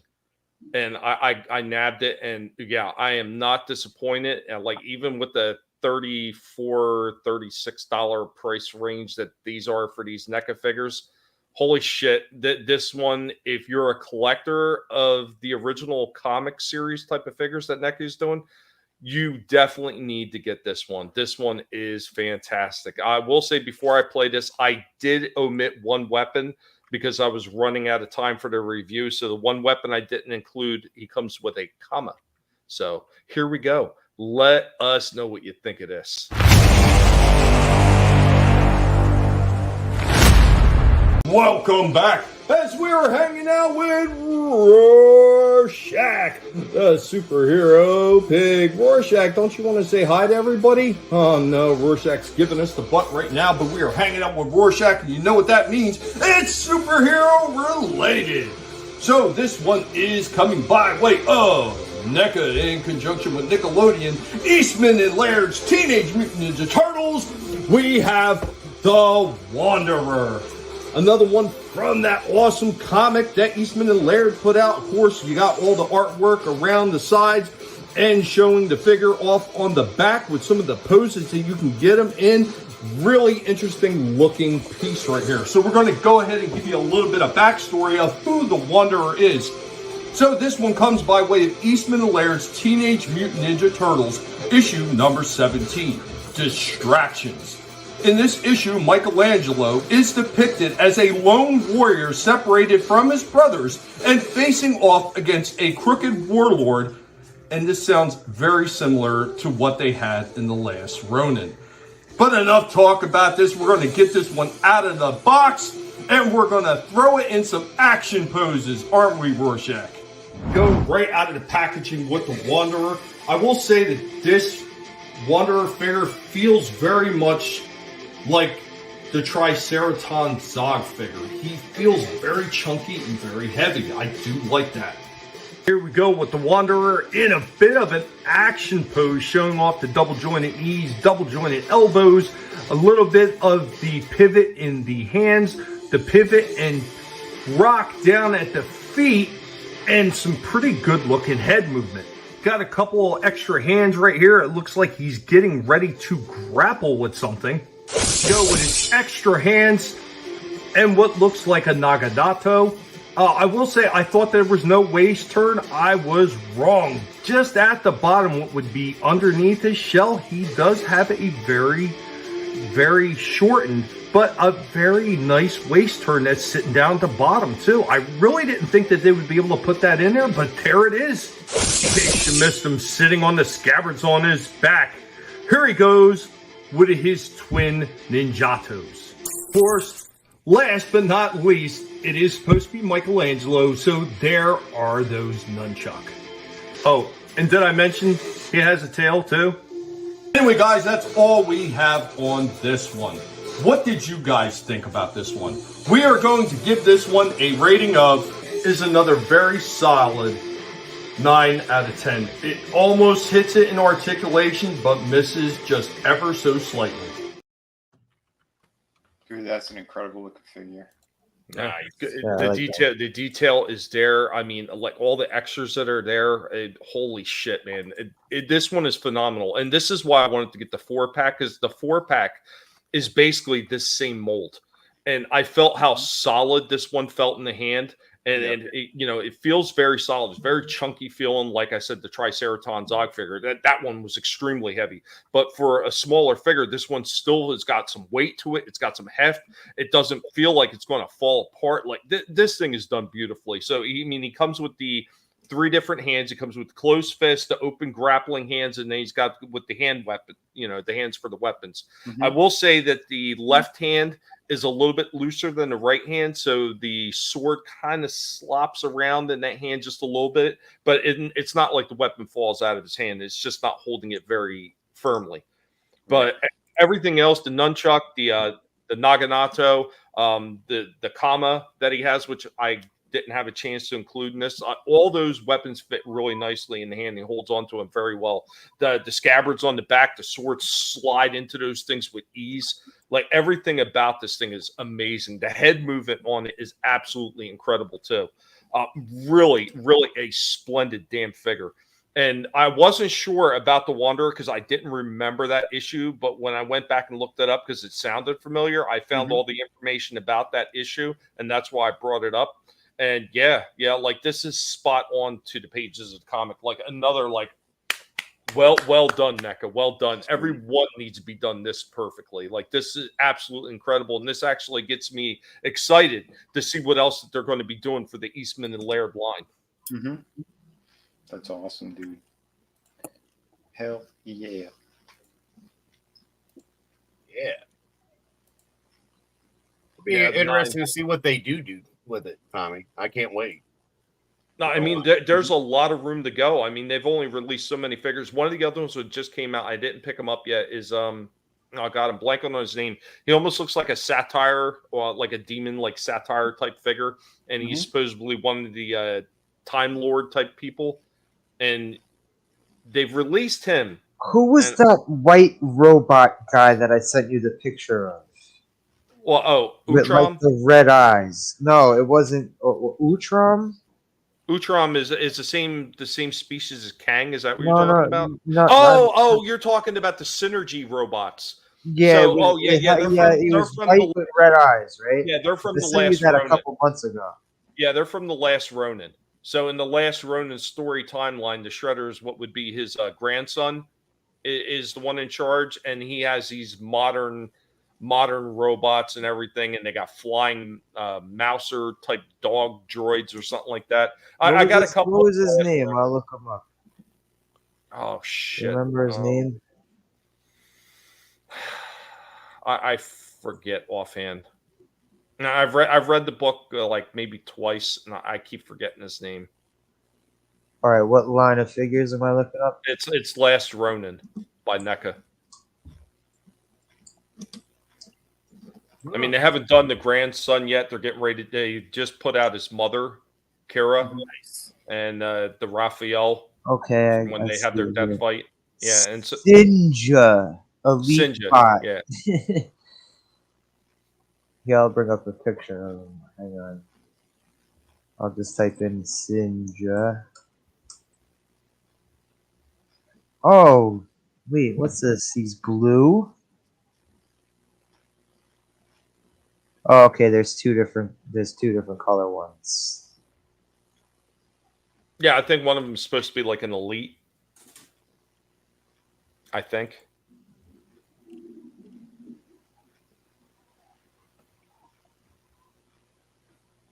I got it up.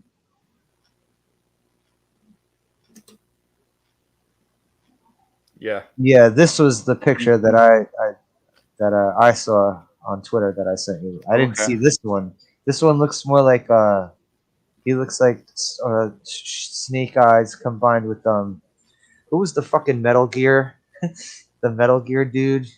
Oh, Solid Snake. No. Raiden. The one that was Raiden. Metal Gear Solid, the one that was like a cyborg ninja kinda. Oh. He was one of the villains. Oh, I don't remember his name. He kind of looks like that guy, mixed with Storm Shadow. I keep saying Storm Shadow. Snake Eyes. Snake Eyes, yeah. But They're this cool one, designs, though. his I like visor is different here. I think I like this one better because he doesn't look like a fucking Snake Eyes knockoff. Mm-hmm. Yeah, it looks more like an original design. Or a wannabe RoboCop. Yeah. And he got some kind of little six-legged creature with him. Yeah, it's like a six-legged like mouse droid type thing. And the other one on the other side is supposed to be it rolled up in a ball.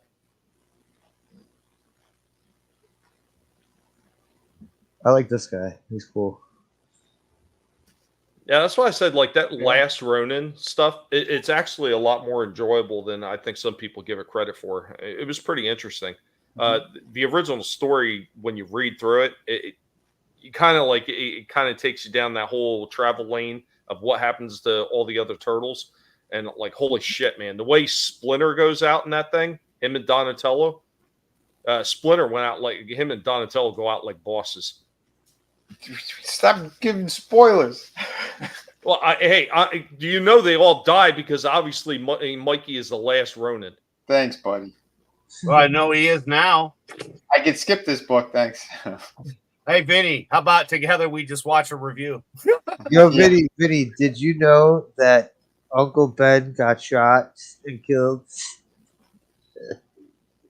I don't see nobody complaining listen, about because you doing that. hold on. Is it because he was black, not just because he had rice?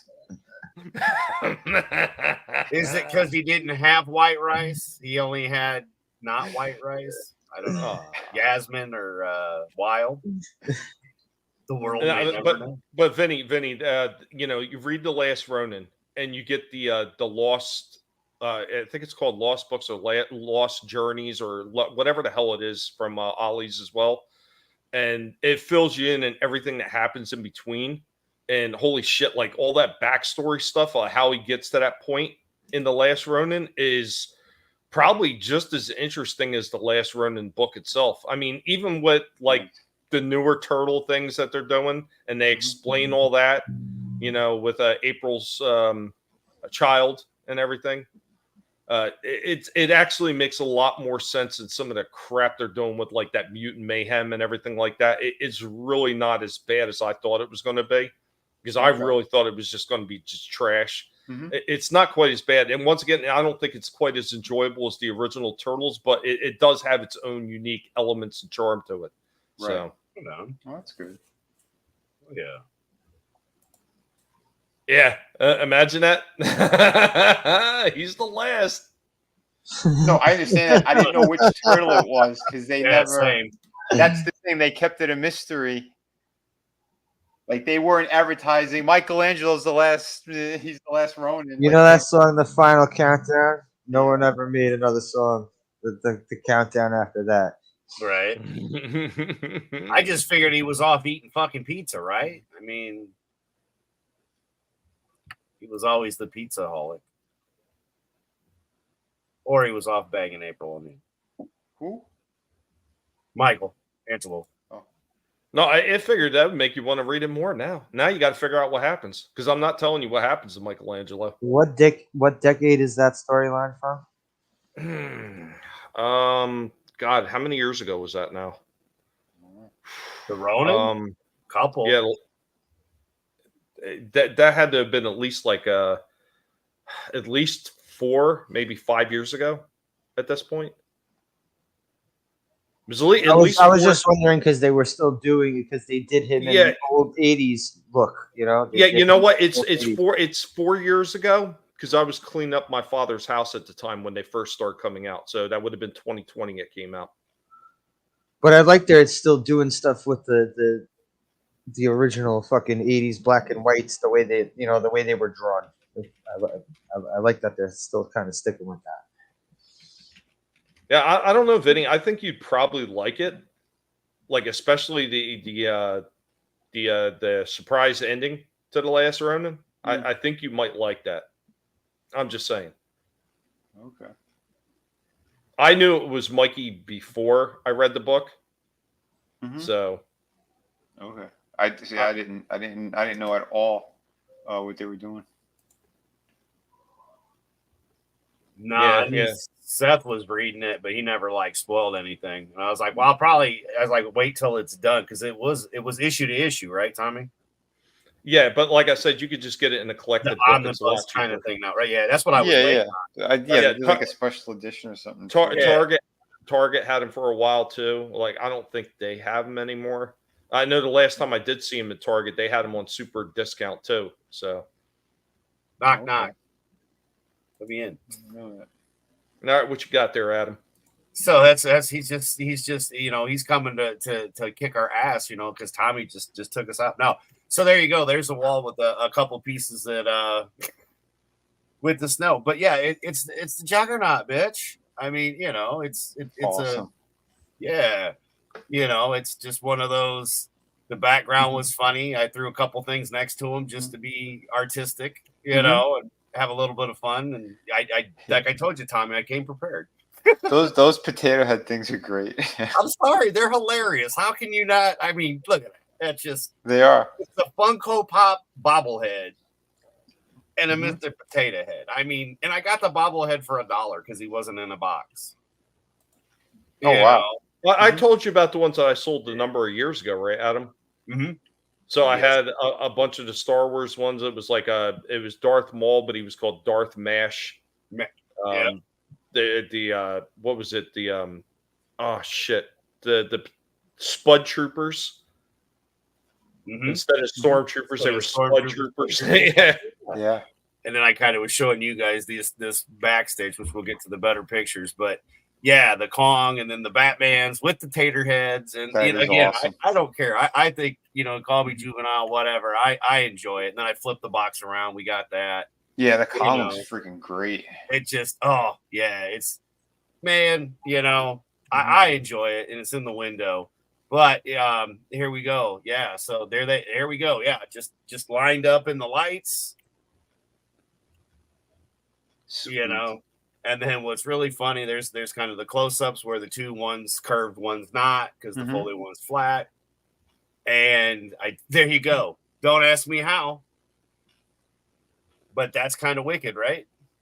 That's pretty neat. Well, I mean, it makes sense that belt is flat. It's kind of like his brain activity at this juncture of life. This is true. This is very true.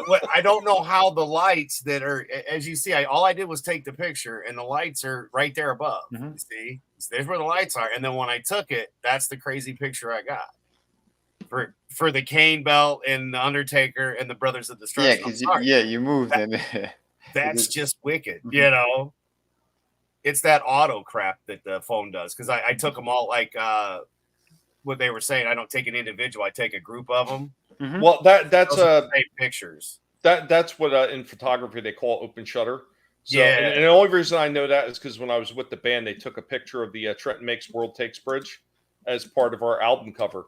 And what the guy did is he did open shutter and moved the camera as he took the open shutter shot. So it gave that same streaking effect to the bridge. So unless you knew what you were looking at, you couldn't tell what it was. Yeah, and I'm blind as fuck. So all I know is it was cool, and I did all that for the show today. So I thought it was really cool how it worked out especially with it being Kane and the Brothers of Destruction and Taker. You know, I was just like, man, this is just, again, I've told you it's weird. Like some of the shots I get are really good, and sometimes they'll be horrible. And then sometimes there's that funny shot of the Juggernaut just out. You can't really tell the outline. And it's like, okay, what's he got? Is it a potato head? Is it no, it's a Juggernaut, bitch. You know, again, some fun, $1. I paid $1 for that bobblehead. That's amazing. And hours of entertainment, Yeah. And taking pictures. That's all they should cost. Yeah, exactly. But again, man, if you've got a tight butt, that's the thing. If you don't have a lot of money, some silly little bobblehead, like I love it. It's a bobblehead, dude. I mean, how can you be mad at a bobblehead? It bobbles. It does its job. I'm so high right now. No, actually, not anymore. I've come down. It's still talking. But no, I mean, look at this. You get hours of fun. It's bad. But again, that's the whole point of this stuff, right? I mean, and you're entertaining the dogs. Oh man, I mean, I'm amazed they're quiet right now. Awesome. But no, I mean, again, it's really neat to have everything else, be able to share what we got and the things we love. Like I'm not a huge one on those little Funko Pops, but I'm not gonna hate on them. Again, like my daughter bought me a couple. The Batman, the 89 scene where he's knocking Joker over, like that's a Funko Pop set. It's Batman, dude. I mean, you've seen my office. Yeah. The majority of all of you have definitely seen the office and got pictures. So I mean, again, these are the collectible things. So it just fits, and to share it here, at least we have this where we can come on, have fun, share the things we love, and have fun with our friends. Because what more do you need? Yeah, absolutely. And like Soul Assassin says, it bobbles. Show hand 2024. I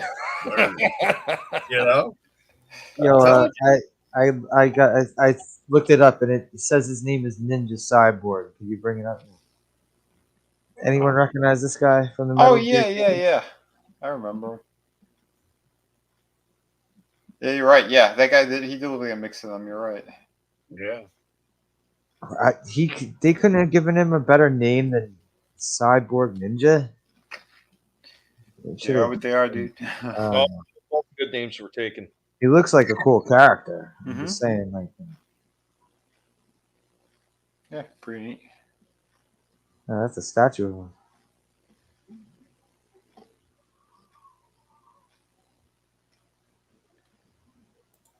Cool. Anyone got anything else? I got one other thing to end out the show, but all on you, Vinny. Yeah, no, I'm tapped. I don't got nothing. Oh, tap it. You tap it. Tap. You got it?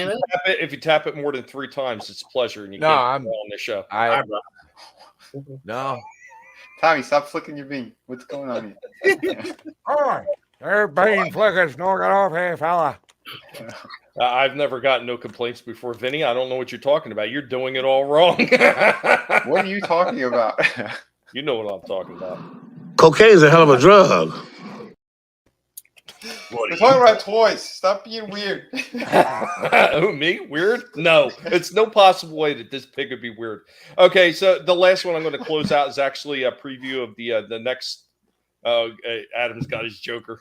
Oh, dude, there's shit everywhere. I mean, you know what?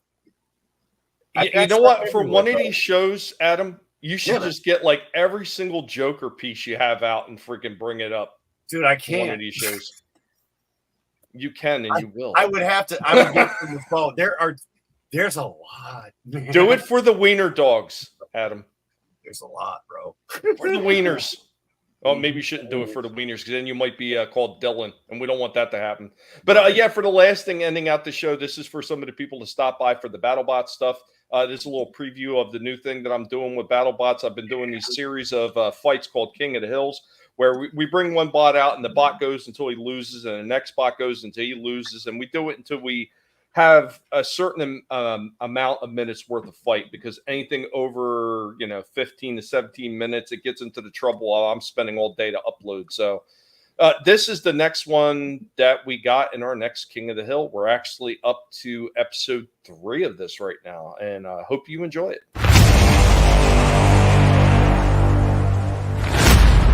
Here we go with Fight Night at the Guinea Pig BattleBots Arena number 3.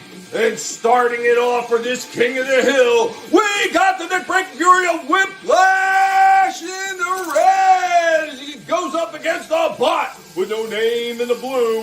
Here we go with Guinea Pig BattleBots. Big charge right there from Whiplash coming right out. Oh, good hit right there. The bot with no name got a piece. Whiplash got a piece. Bot with no name trying to line it up and lost another piece of armor as Whiplash came right in. Big lift. Lift it up. And this one is over. Whiplash has won. This is Guinea Pig BattleBots. By God, That that was- bot with no name had a family. That was a jobber match. That was old It school was. old school Saturday afternoon jobber match. That Well, was dude, the Brooklyn Yes, bot brawl. that was Sid Vicious kicking I a was guy thinking- when the bell rings and then Barry powerbomb. Horowitz. Yeah, that was a Barry Horowitz match. Yeah, oh goddamn! A freaking Whiplash just had a hell of a run in my shorts too. But yeah, holy shit! That's the one thing I tell everybody about these damn things. Sometimes we get these fights that are over like that in seconds. Mhm. Other times we have ones that just don't ever seem to fucking end. I had a couple of them where we were doing it for this, and usually the time minute is 3 minutes. We had ones that ran over 3 minutes by about like 10 or 15 seconds. And I was like, there's no way I could clip that down to make it work. So it's just like we have to do the whole fight over again. That next fight runs like over 3 minutes. Like we got to do it again. And like there's a lot of shit behind the scenes. It takes me a while sometimes to get these fights. And other times we get pure joy like that one, where it's just like, boom, boom. Oh, well, that was easy. Excellent. Yeah, Whiplash dominated. Whiplash destroyed them. It was a lot of fun. Holy shit, man! Those things are just such a blast to do. I do have a couple new bots in the works as well that I'm trying to put together. And one of the bots was kind of like there's a few people that really like the Hell on Wheels bot, and unfortunately, Hell on Wheels just never seems to stand a chance. So I'm actually in the process of completely redoing Hell on Wheels. Going to have a completely different setup to him. Oh, Adam popped out for a second because he was moving over, I guess, to the phone. Yeah. Yeah, the computer was doing that shit it does where it starts freezing on me. So I went ahead and grabbed the phone. Yeah, that was fun. But yeah, there's I don't know, man. There's a few jokers for you. just a few. A potato head Oh, joker. yeah, man. And then we've got a whole little set of Joker. Yeah, there's a few. There's quite a lot. Yeah, man, you got a ton of Joker shit. Yeah, I mean, and then there's the stuff I've made, like on top of the lava lamp, and then the piece I grabbed, and I'm trying to make sure there's one hidden in there. I pulled out the one from McDonald's a couple different times, giggity, and then I mean it's quite. Now, Quite here's a question: do you got the one from McDonald's where it's got the Joker face on the front of the car that pops out? No, I wish I did because I do have the actual Joker card. Well, you know what? Piggy Claus may see what he can do about that.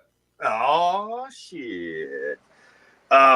Yeah, man, it's literally it is because I've got Batman and I do have a mannequin that sits behind me. I think I get the award just for that But if it isn't, you know, the fact that I also did get the Stanley pieces that a certain artist is on the panel with us, knock on wood, lucky me, and That's us, right. you know, yeah. And I mean, and then this was the piece that was of Vinnie's that they copied off the printer and just used printer paper. So I ended up getting it free and I turned it into art. Literally. I turned it into Vinnieart, you know, and it's, you know, I thought it was funny, but I mean, again, it fits in the wall, man. And you are Vinnie of Vinnieart. So ta-da! But then we've got the takers down here, you know, the TV guide, and we've also got signed. And then there's more, man. I mean, it goes on and on and on to the, you know, all of the cars. Oh yeah, those are cool too. And so I've got it cut off so that you know you still can see them when you're watching the TV, but they don't really go too far behind the TV. So when I said I pretty much filled up a lot of the room with things, yeah, it wasn't a joke. And that's one of those, of course, big stickers, but I didn't want to take it off because they say you can steal, you know, take them back off, but I think they're lying. And it's the same thing. It's got that Suicide Squad shit. Yeah.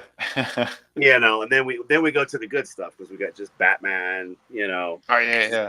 You got to have your heroes as well. Like you were saying, Vinny, these might be a couple of the ones that went with that the 89 Batwing. Yeah.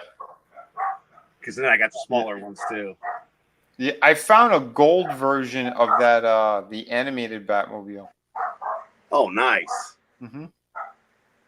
But yeah, and then we're back to the wrestling. But then yeah, there's more Joker stuff all up in the closet, and you know, this one I thought was kind of funny because it kind of looks like a certain wrestler we know or watch. But yeah. But yeah, I mean, again, it's New Wakulian Order. Yeah, it does exist, people. It has been at the cons, you know. It's real.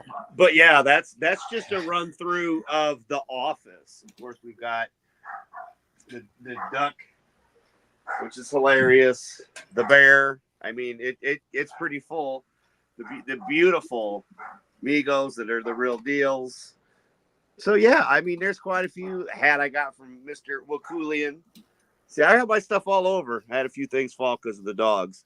Yeah, look at that. Yeah. And then more Legos. But yeah, stuff the dogs have ate. I've still saved it to turn it into wall art as I've done. Because, I mean, you get bored, right? I mean, I do. So I do things like this. And there's the other one I was talking about that my daughter got me, the Funko Pop. I'm sorry, that's pretty badass for a Funko Pop. Yeah, it is.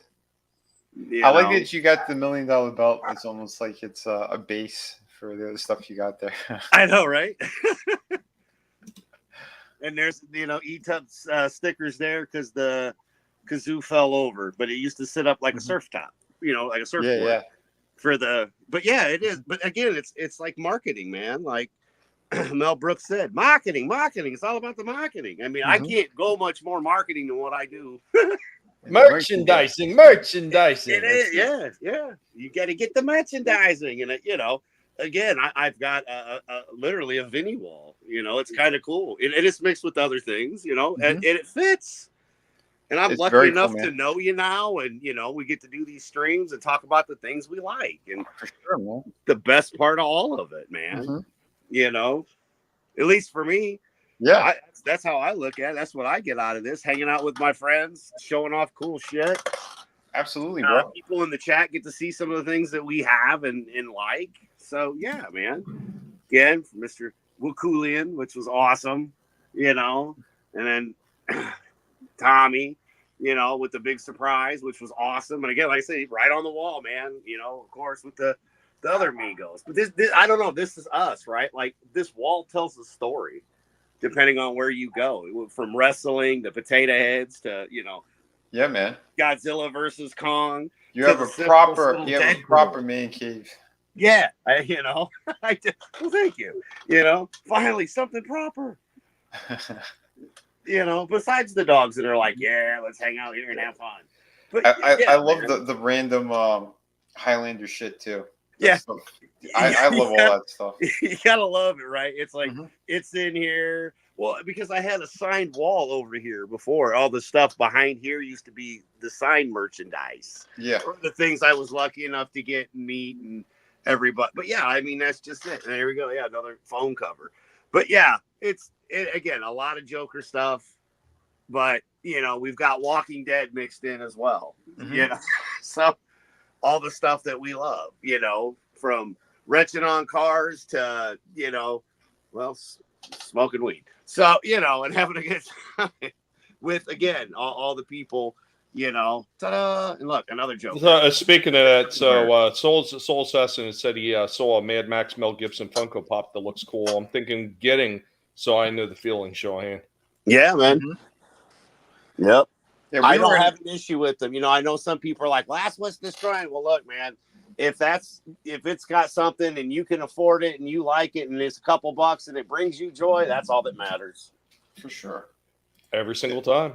What's going on, Frankie? Good to see you stop in, man. Frankie says he picked up the new McFarlane Batman figure from the cover number 423 yesterday. It's a cool piece. I seen they did a few of the more original style figures from McFarlane. So they got like Batman, they got Superman, they got Wonder Woman, and I want to say that there was one more from like the original comics, and they actually look pretty sharp. And I remember you talking about the Batman one, Vinny. The Green Lantern, Flash, The one that was Aquaman. the gray and blue. Yeah. He looked good. I saw him was in a Best Buy. They only had the one. The one that Frankie got though, it wasn't just a little figurine. That is a beautiful statue. It's the McFarlane where it's just like mostly cape. Okay. It's like the very first time McFarlane ever drew Batman. Dude, it is epic. It's like what, like I think 12 inches, something like that. Yeah, it's a nice piece. And they just put it out at GameStop the other day. Wow, but look at that. Yeah, that's fucking badass. I mean, it looked, yeah. See, we've got the bat with the dark too. We get the bat. Curtis YZ kicks in. I don't think so. Raiden Mortal Kombat, aka Christopher Lamberlito. I like that. I like that play on Lambert's name. Lamberlito. Oh, Frankie said it ran for $49.99. Not bad. Yeah, oh yeah, dude. For the size of it and everything, yeah, man, that fucking thing's epic. This is real quick. Hang on a sec, Adam. This is the Batman statue. Oh yeah. So, yeah, pretty nice. It's a big box too. What was her name? $50, huh? Well, looks like I'm looking up. What was that? You said GameStop? Yeah, GameStop had it. Gotcha. That's I'll have to see on that one because that's pretty sick. Oh yeah, it is. That was a score. Yeah, we got a bigger version of that. 1 second. Oh, I didn't know he has. So apparently, I guess a different store or from the McFarlane store, you can get it signed, and it's $70. It looks like. Oh well, shit! Signed for $20. That's not difference. That's not bad. Yeah, that's what I just saw just now. But yeah, amazing, crazy cool piece.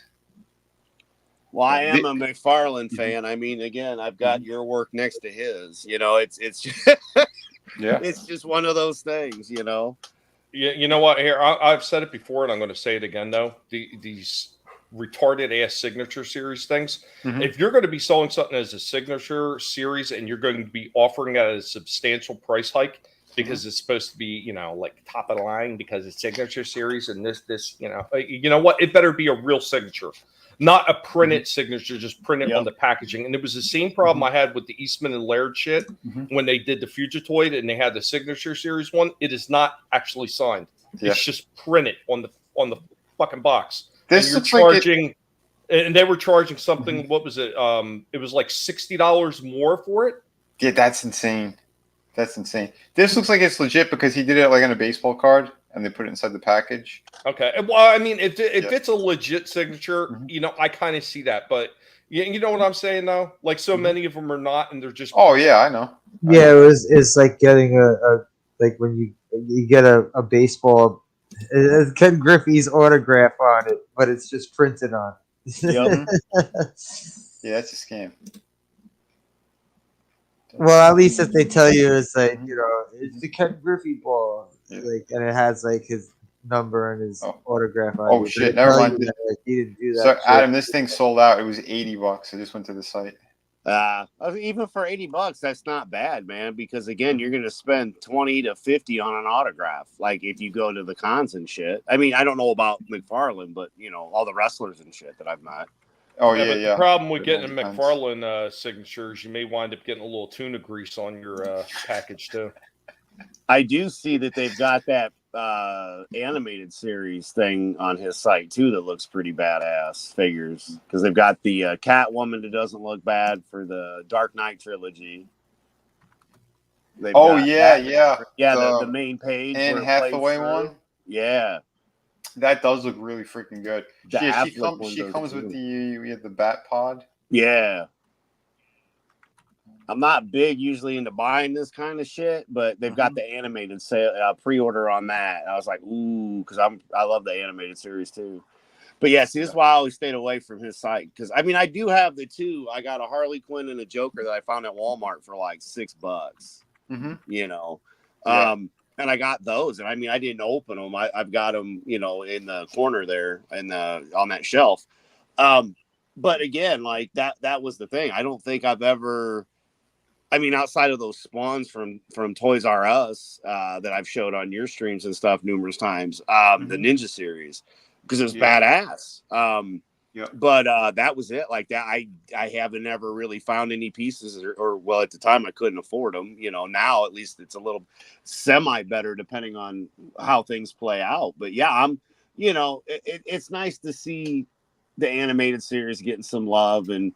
I've enjoyed what I've seen from McFarlane so far, so hopefully it'll keep on doing well for us. Because I see a lot of good stuff coming from there. Hopefully he'll he's been doing a lot. Get back in contact with a certain somebody because there was some badass covers done by someone on the panel here.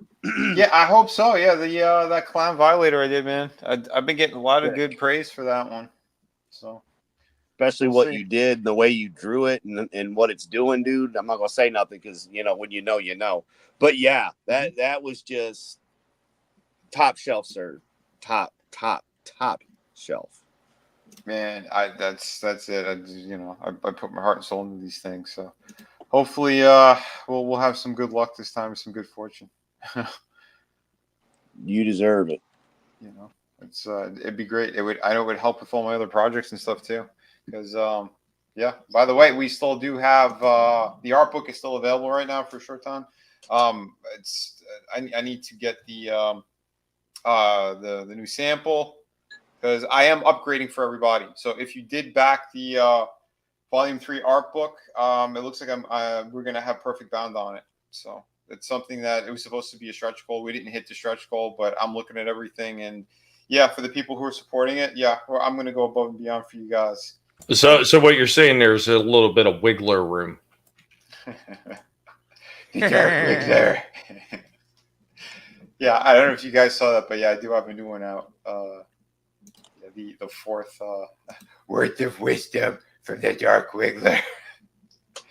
So don't trust government. It's a good one. I'm not going to show it on a toy stream though. We'll probably show it tomorrow though on the Friday stream, but you guys can check it out. It's on the YouTube channel right now. It's only a minute long. You could enjoy and laugh. But we do have like I said, the Volume 3 art book is still available. I'll show you guys real quick. It is right here. Right here. So if you do want to support it, please jump on that. Like I said, I'm not going to be staying in demand for a long time. I'm basically the process right now because they're in the process of sending the money. I'm going to be getting the new sample because I did add some cool stuff. A couple of new pieces Adam just mentioned. So it's in the book now, and yeah, we're doing Perfect Bound.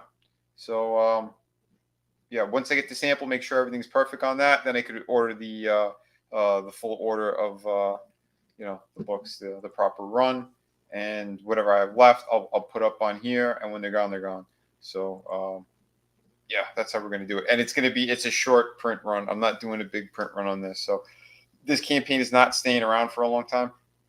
I might be putting up a new sketch. Maybe tonight I'll put it up.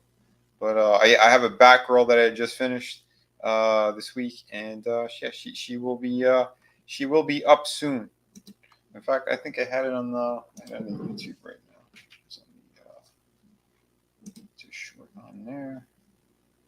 Give me a moment. Why won't this work? There we go. So here is the if you haven't seen it, this is the piece I will be putting for sale. This Batgirl.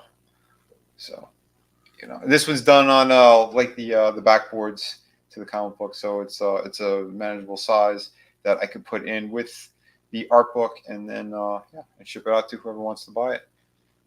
So there you go. Yeah, bring a little sexiness in there. Barbara on the rooftop. Awesome. Yeah. So, yeah, guys, if you haven't, the links have been out there. Curtis had posted it again in the chat. Thank you, Curtis. We appreciate that. Links are also down in the description as below. So, I mean, if you haven't, get on this, because once this thing goes to print, this campaign ain't going to be sticking around. That's right. So yeah, get them while they're hot, people.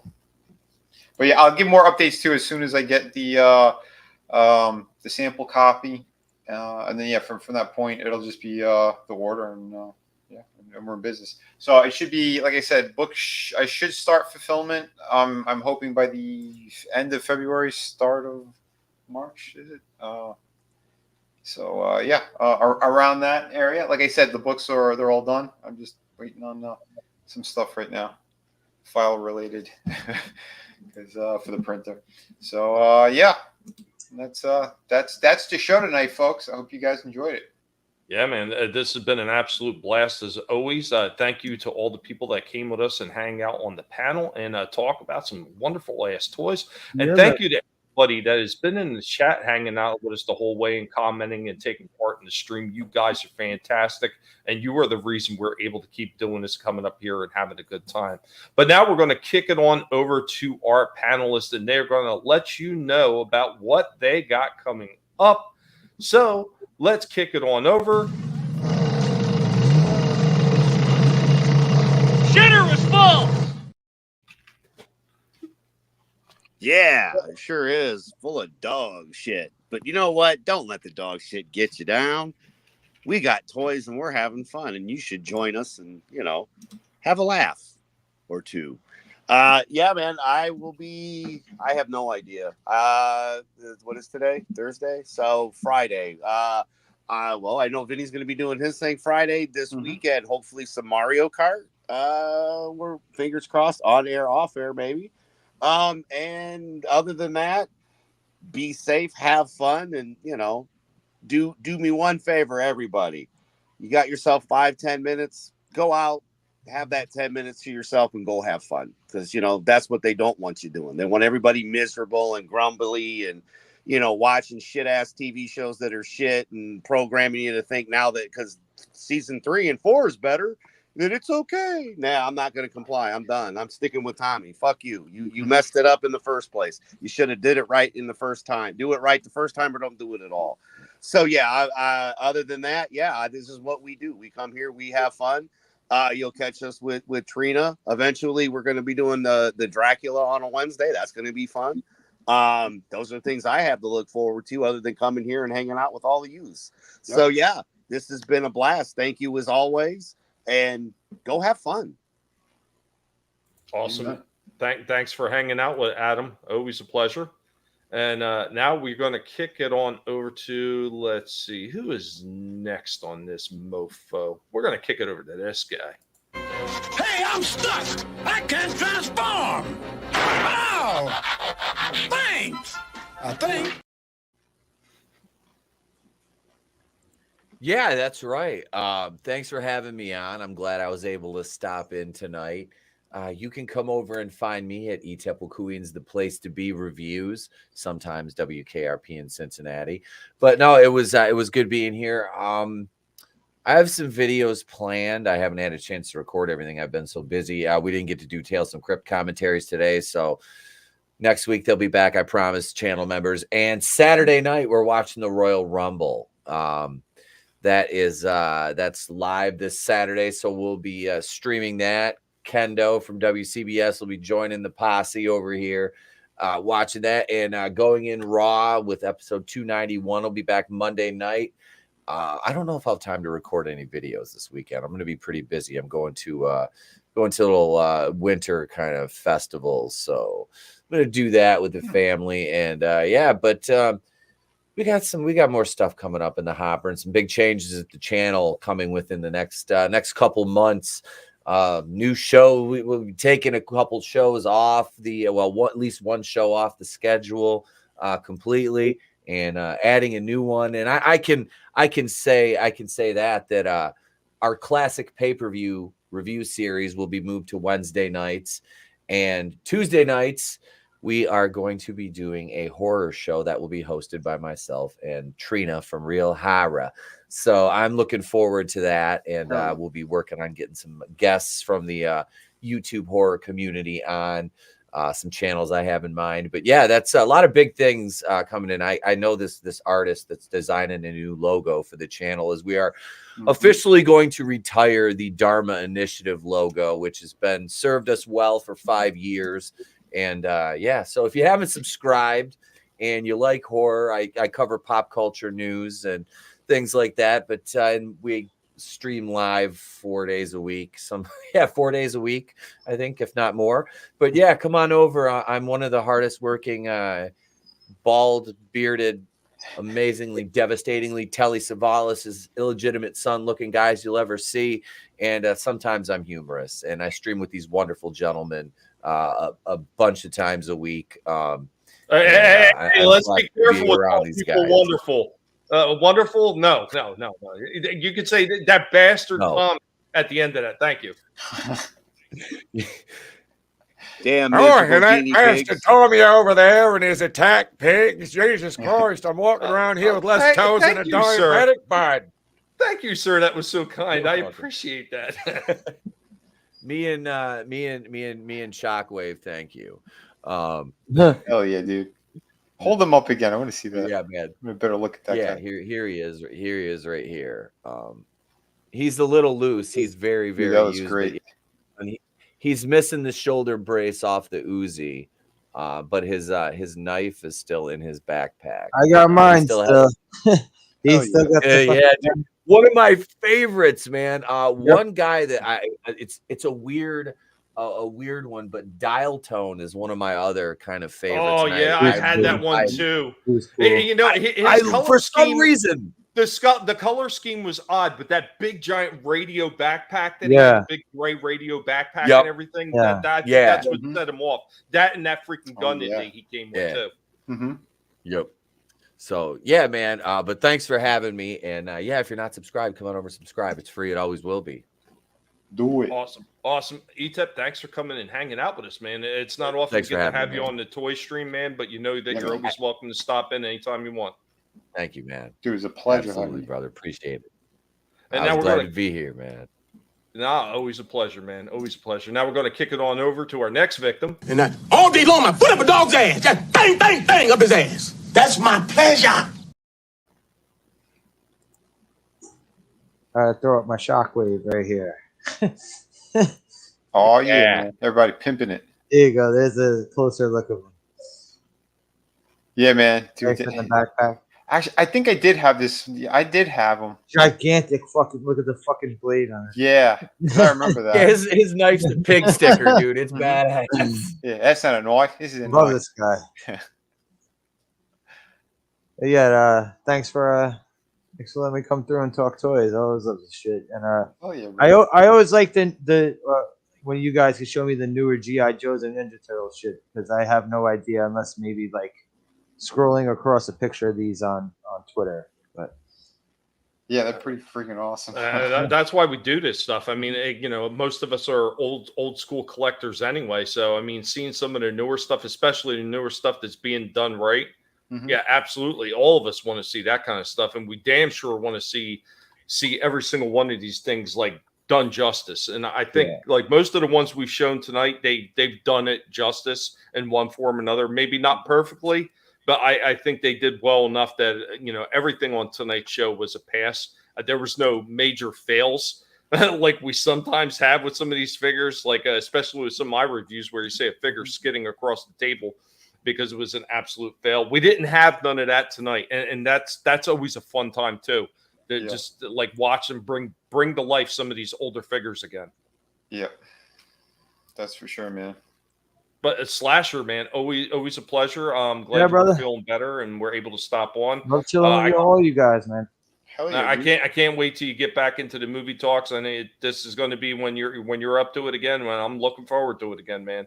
As always, man. Eventually. You know I'll be there in Yeah. I'll be there in your corner. Yeah, bro. Excellent. Much appreciated. Okay, and we're gonna let our other man right here take over and let you know what he's got going on tomorrow. It's me, Mario Kartitis. Oh no.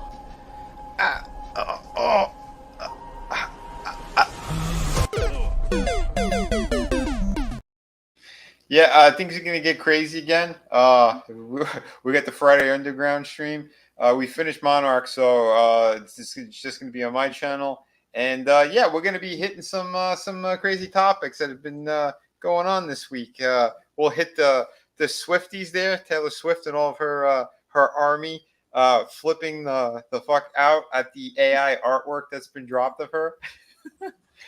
And you know, we may or may not be showing some of it, you know, over on the channel. I might have a couple that I'll be, you know, because they're wild.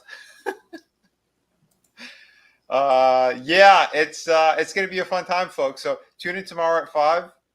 We'll hit some of the stuff too, like what happened with Carrie Lake. You know, some of the political stuff, what's going on at the border. If you know, Civil War II is going to be starting or not. You know, so you know, some of the normal conversations again. That's what's going to be on Friday, and possibly some other stuff. Yeah. But yeah, and then obviously, I think we're gonna I think we're doing wrestling after my stream with Draven. But we're gonna be doing the Royal Rumble, I believe, over on ETEP's channel, like he said, on the Saturday. So that should be pretty fun. Curious to see what they have in store for everybody, because again, we don't really watch anything except for like those big events regarding WWE. We'll see if they finally pulled Jade Cargill, and her fantastic body. And she's just like, the epitome of hotness with all that good stuff. I don't know. Either that or she's still in training camp because she can't wrestle for shit. But we'll find out soon. But it should be a good time. And like I said, I got all my other campaigns and stuff. Those are all active and whatnot. So jump on all that. Yeah, I got 3 campaigns that ship out immediately. The art book, like I said earlier, just kind of getting fine-tuning some stuff from the printers. And then, they'll be shipping out to everybody. So, yeah, I might be doing the MegaCon at the start of February, that weekend. If you guys are in the area, if you're in the Florida area, whatnot. Where's that at? Orlando? That's Orlando, yeah. I might be doing that one. Again, it's still kind of last minute because I'm on a waiting list, but I think even if I don't get it, I might still be going.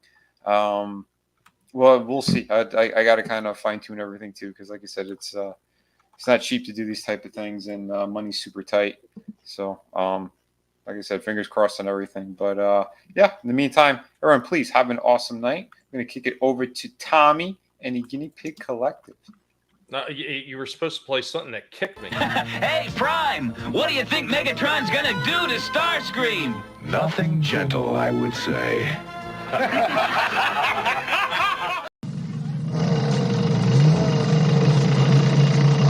Shitter was full! There you go, Tommy. It is full again. It's been full all night. Yeah, I know you're joking, Lurch, but if anytime you ever feel like you want to come on, just let us know. Just hit me up and let me know. Hey, like I want to pop on, and that goes to anybody that decides they want to stop on and want to talk some toys with us anytime you want to. I personally keep an open door panel as long as you're cool with me. I have no problem with having you on. Now, the minute you're a dick to me, and you try to I don't know, like hump foliage outside my house or something like that, we're gonna have a fucking problem, and you're not going to be invited anywhere near me. For those who know, we don't have anything set in stone. So if there's something you want to talk about, you want to showcase some stuff or hang out, hit us up. As long as we got room, and like you said, if you're cool, we're cool, then we'll drop the link.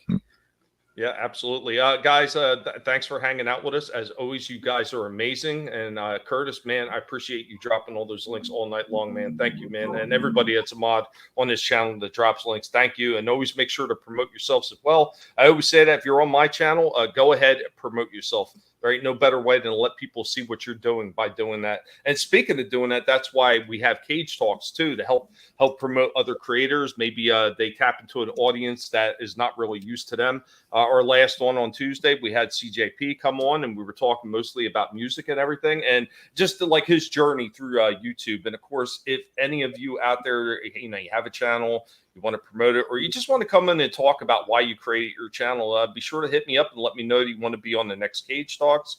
I do have a guest tentatively set up for the next one. It's somebody that we don't see around the channel quite as often, but you know what? That's what it's all about. I don't mind bringing people outside of what would be our standard circles in to have a talk. I don't have that problem. I mean, like I said, unless they're total dicks, then they're not coming anywhere near me, and I will just tell them to go piss right off. But it's that, of course, the toy stream right here, and then revolving around with the guinea pig nibbling live. Now, going old school will eventually be coming back again, but it will be coming back on a new day, and that's one of the things I do have to talk to some of these gentlemen about, like with ETEP and with Vinnie, and I'm going to figure out a new placement day for going old school when I do it, and it's going to be one of those shows that may be once a month or it may be once every 2 months. It's not going to be set in stone. That one's just going to kind of float in and out, because to me, that's a very special show. That's the first show that I got started. So every time I do that, I want that thing to be an absolute banger. I want to have some of the best topics possible. I want to have all kinds of awesome clips prepared for you guys, because you deserve to get the best out of me for that single show. Not saying that I'm not giving you the best for every show, but I want to go over the top for that show every single time, because bringing to light all the stuff that was wonderful from the past that we enjoy so much, I think is paramount, especially in today's view of how they treat entertainment. But guys, thanks for hanging out with us, and we will definitely catch you next time. We'll catch you down the road, and be well, everybody. Take care. You better run, Mojito. What? I thought you said don't move. That was before. Now, you run.